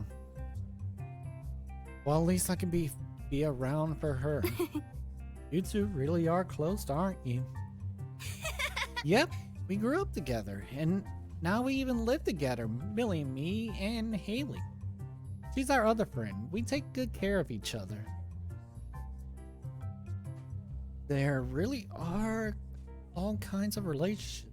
It's so is so different from high school, where everyone was neatly organized into friends, classmates, or strangers, and we all just live with our parents. Do you have a roommate? What they're like? I live with a family friend. She's nice, even if she looks a bit rough. I have the apartment to myself a lot, though. The statement seems to give Caprice food for thought. You shouldn't look so tired. School's finally over for the year. Yeah! And that's why we're having an extra special art club meeting. Huh? Extra special? You'll see what I mean. I have a feeling she's working this out as she goes. I can't decide if I like that spontaneity of hers. It's endearing, but there's no sense of stability to her like Eileen has.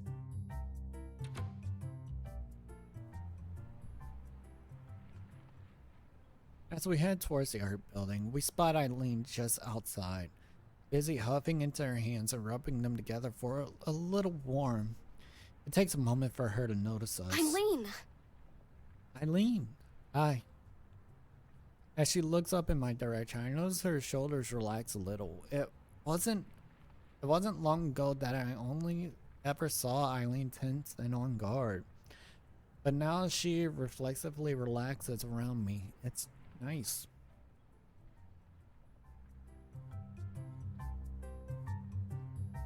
For her part, Caprice just bowls on ahead without a care in the world. Hey!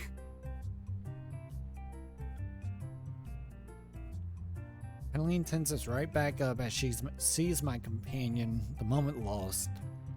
Still, I'm left rather happy at the effect I have on Eileen, whether she notices it or not. Afternoon. Afternoon, you two. Caprice, why are you looking at me like that? It's creeping me out. Caprice grabs onto both our shoulders and, to my surprise, directs us away from the arts building. Huh? We've had a change of plans. Huh? Do I get a say in this? Once again, Caprice either doesn't hear or chooses to ignore the question.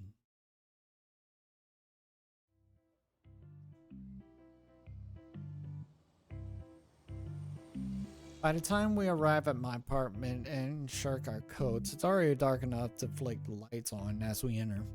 Apart from the sound of passing cars, the only sounds are Caprice's exaggerated sounds of thoughtful inspection.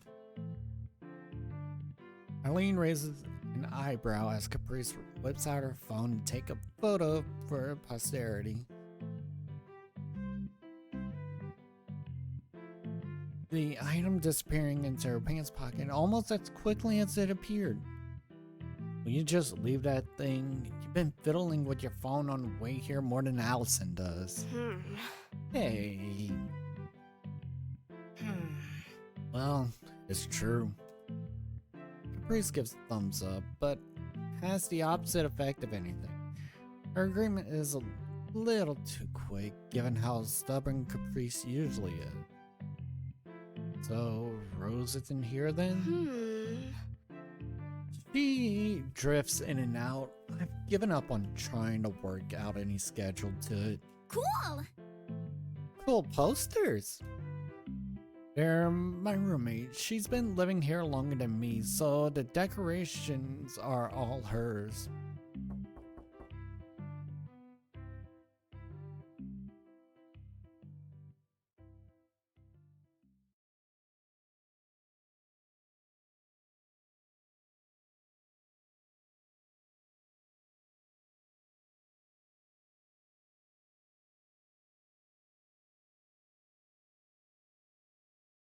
A knock on the door rings out. 4 lights have struck with the metronome's timing. Come in. Door's unlocked. Huh? What's going on? This is my apartment, you know. Caprice just grins, drawing a grimace from Eileen. What do you think I was on my phone for? I called over some friends. The old door creaks open with Millie's head peering into the living room. Assured that she come to the right place, she skips in with the unmistakable figure of Wallace following her like a giant shadow. Millie! Have you heard from Haley?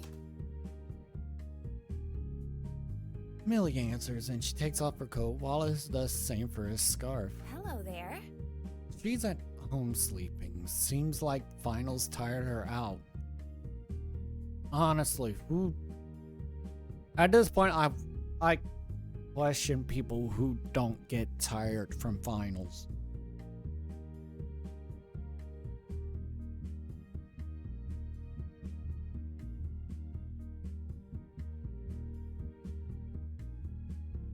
Come on. She never wants to go out anywhere. I don't know this Haley, but I feel like I can relate. It's not just about finals or going particular places. Being around people is exhausting in itself.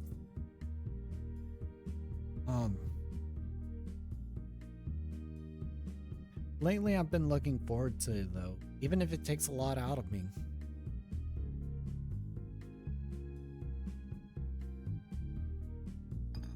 The clinking of bottles draw my attention. I look downward to see a six-pack of bottled beer is being carried in one hand and a plastic bottle with a couple of brightly colored nacho packets visible inside. Oh boy.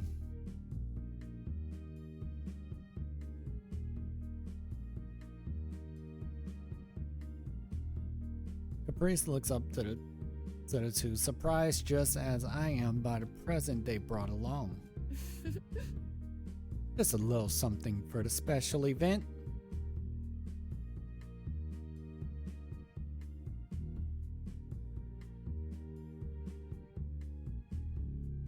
I can't believe you didn't take the Santa hat they were offering though.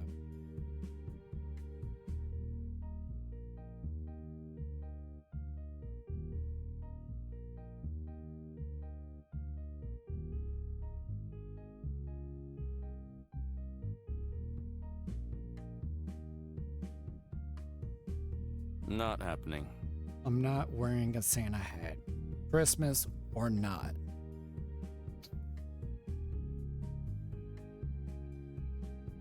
Why not? It would have suited you.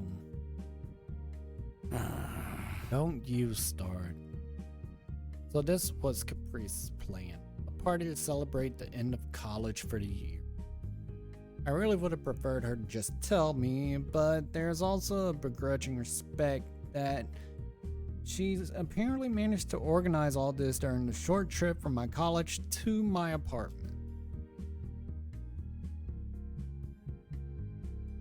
I'm about to warn Wallace about casting covetous eyes on his beer when Eileen leans over and murmurs in my ear.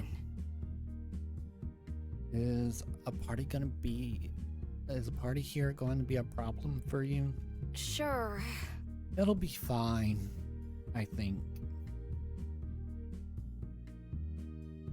Satisfied with my answer, Eileen steps over to the couch and takes a seat with a sigh. Despite my waving off the concern, I appreciate Eileen's sense of responsibility. As we talk, Wallace sets down the beer and chips on the table. The priest waits in no time in scooting over and ripping open the bag, Millie soon following, taking a seat across from her. The fact she steals one of the beer bottles doesn't go unnoticed. Millie. Wallace. Just the one. It won't hurt, right? Hey! Hey, stop hogging the chips. But I'm hungry. I'm hungry. Honestly, a snack does sound good. I think I might actually get one after stream.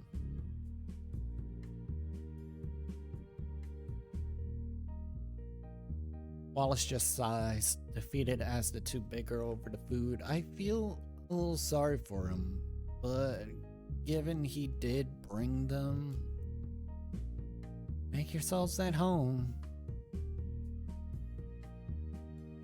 Eileen gestures for me to join her, jerking her head, giving up on any thought I could controlling them. Giving up on any thought that I could control them, I skip over and take a seat on the cushion next to her. As Eileen turns towards the television, she finds a beer bottle held in front of her face, looking up to the smiling Wallace offering. She takes it in her hand.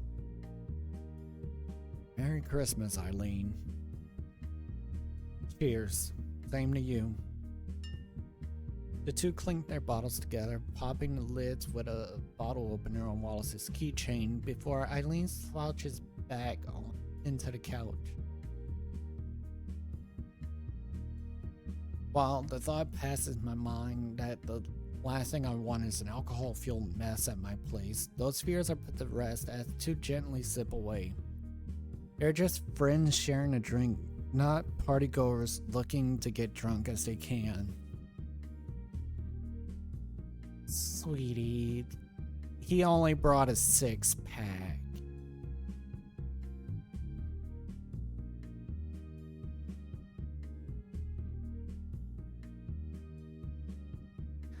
Looking around the room, this sure is low-key for a college party. We're just friends drinking and gossiping. It's nice. Far from the wild craziness I expected when I heard tales about college when I was growing up. Guess I fell with the right crowd.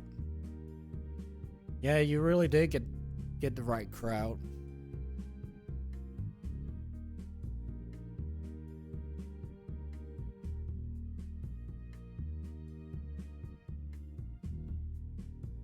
What you doing hanging out with us losers anyway, Millie? Writing club not doing anything special? No, not really. They're doing this and that, but most of them seem to have plans. The leader and his friends are graduating, so it'd be up to me to keep the ship sailing. Sounds like you're going to have your hands full next semester then. Always up for a challenge. Wallace! Caprice's excited tone as she wolfs down her mouthful of nachos fails to enthuse him. Remember what we talked about the pizza place? I mean, about your club and all? No. No. But No. no. Millie grins triumphantly at her friend's expense. I feel sorry for Wallace being caught in the rivalry.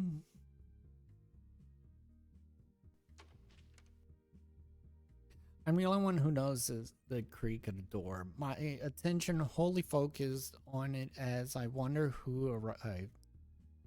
Part of me worries that Chris organized for more people to come, the girl now bickering with Millie. As the leather-clad woman steps in, everyone in the room suddenly drops into a dead silence as they stare back at her. The woman being just as dumbstruck.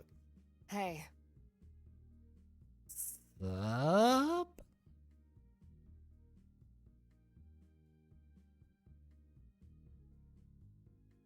I struggled to stifle a chuckle. Never had seen Rose act so awkwardly before. Everyone, this is my roommate Rose. Rose, these are my friends from college. The clarification has the intended effect.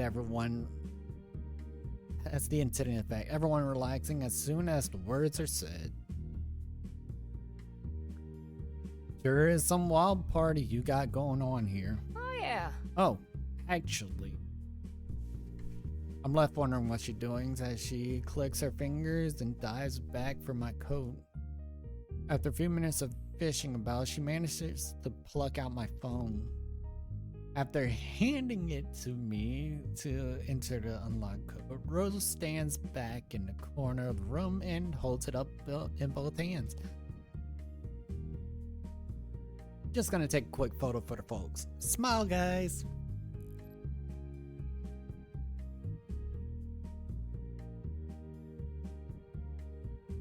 Reese and Millie, needing no further prompting, leans towards each other as Caprice flashes a bead and gives a toothy grin.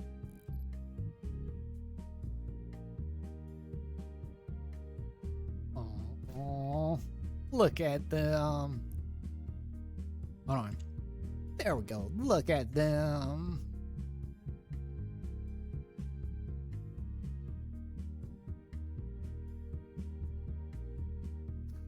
I simply lean towards Eileen as she does the same as we do. I only know that this will be our first photo together.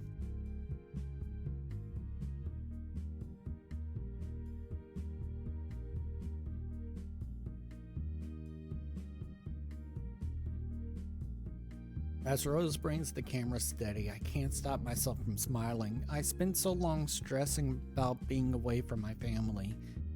But before I knew it, I found myself surrounded by a new one. We might all be a bit odd, but we get along. I found someone to hold dear and who cares for me. We're all in this together, celebrating life in my little slice of the city. I finally made a life that I can call my own. Thank you, everyone. Rose, Caprice, Wallace, even Millie. And especially Eileen.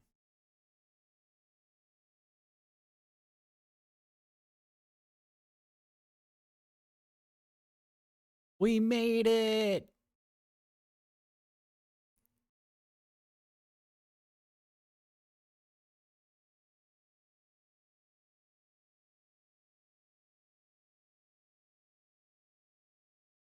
We made it to Act 3.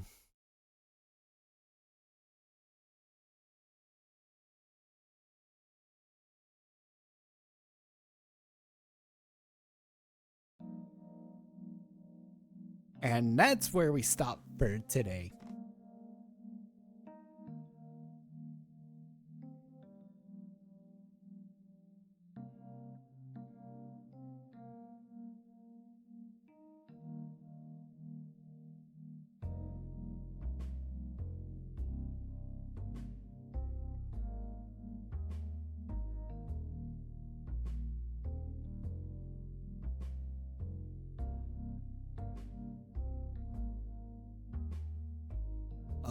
But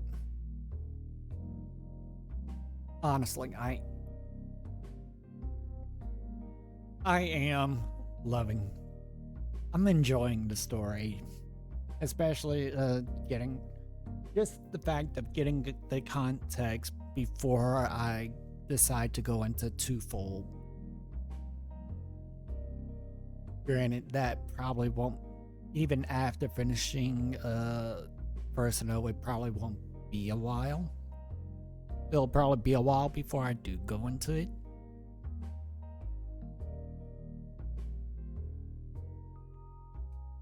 Also because I want to try to get some other games into the mix.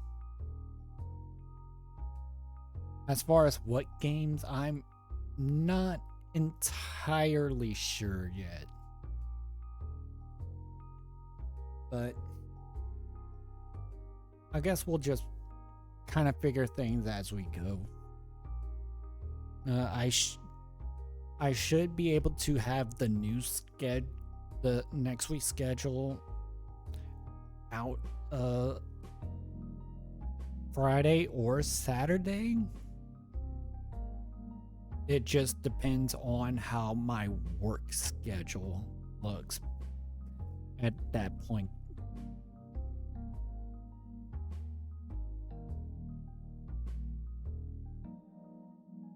But yeah, let's see what...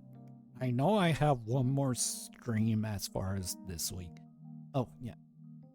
So Friday, same time, I'll be going through Final Fantasy XIV. I am just a bit unsure as to if I want to just take that as an easy day of just working on stuff on my main character, or actually go back to the stream alt and work on more of the storyline.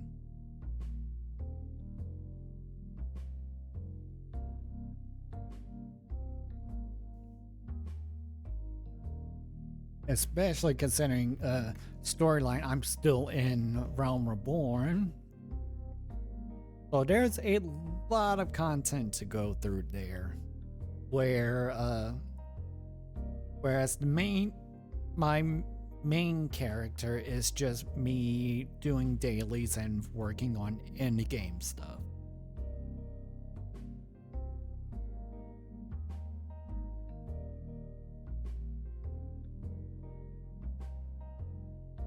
But yeah, I think we'll figure all that out when it comes time.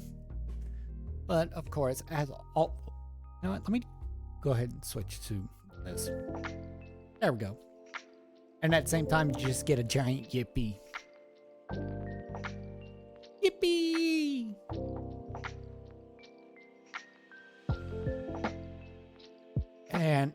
But of course, as always, thank you for coming out, chilling out, or just lurking if you are. I appreciate it a lot.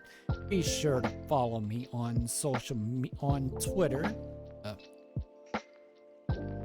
And here comes the small spam of stuff. Assuming I have everything. Yeah, be sure to follow me on Twitter. Be sure to join the Discord if you haven't. I believe that's it. Yeah. Be sure to join the Discord if you have to, if you want to be able to keep up with things as well, or just hang out with us. Most of the time we are just chilling out in the server, really. Every now and then we'll have some stuff come up. And be sure to hit the appropriate roles to be able to see the Terra community. And as well, follow me on, subscribe on YouTube, because at the same time, I do have a cover that I just released recently. Where honestly, it's first cover, but at the same time, I'm trying to think how to word it. It's something I was passionate about doing, especially this specific song, but at the same time it's only going to go up from here because there's a lot more planned than just this, and that's saying a lot considering how much of a comfort song Palette is for me. But yeah, as always, thanks for hanging out. Stay awesome, keep rocking, and I'll see you next time. Bye-bye.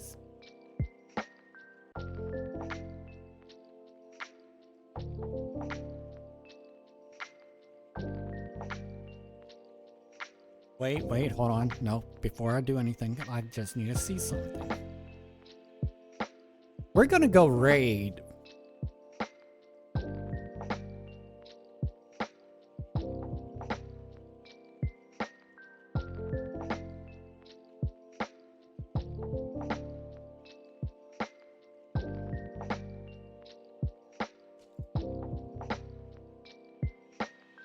So, here is the raid message.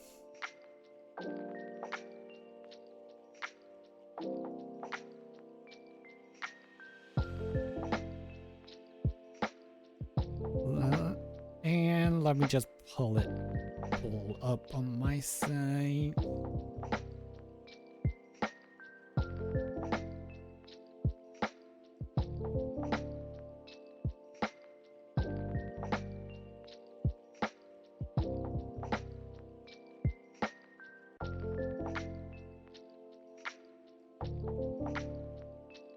Because speaking of the cover, we're gonna go read the wonderful artist that made it possible for the MV, Potato Shura. And of course, thanks for hanging out. I will see you next time. Bye-bye.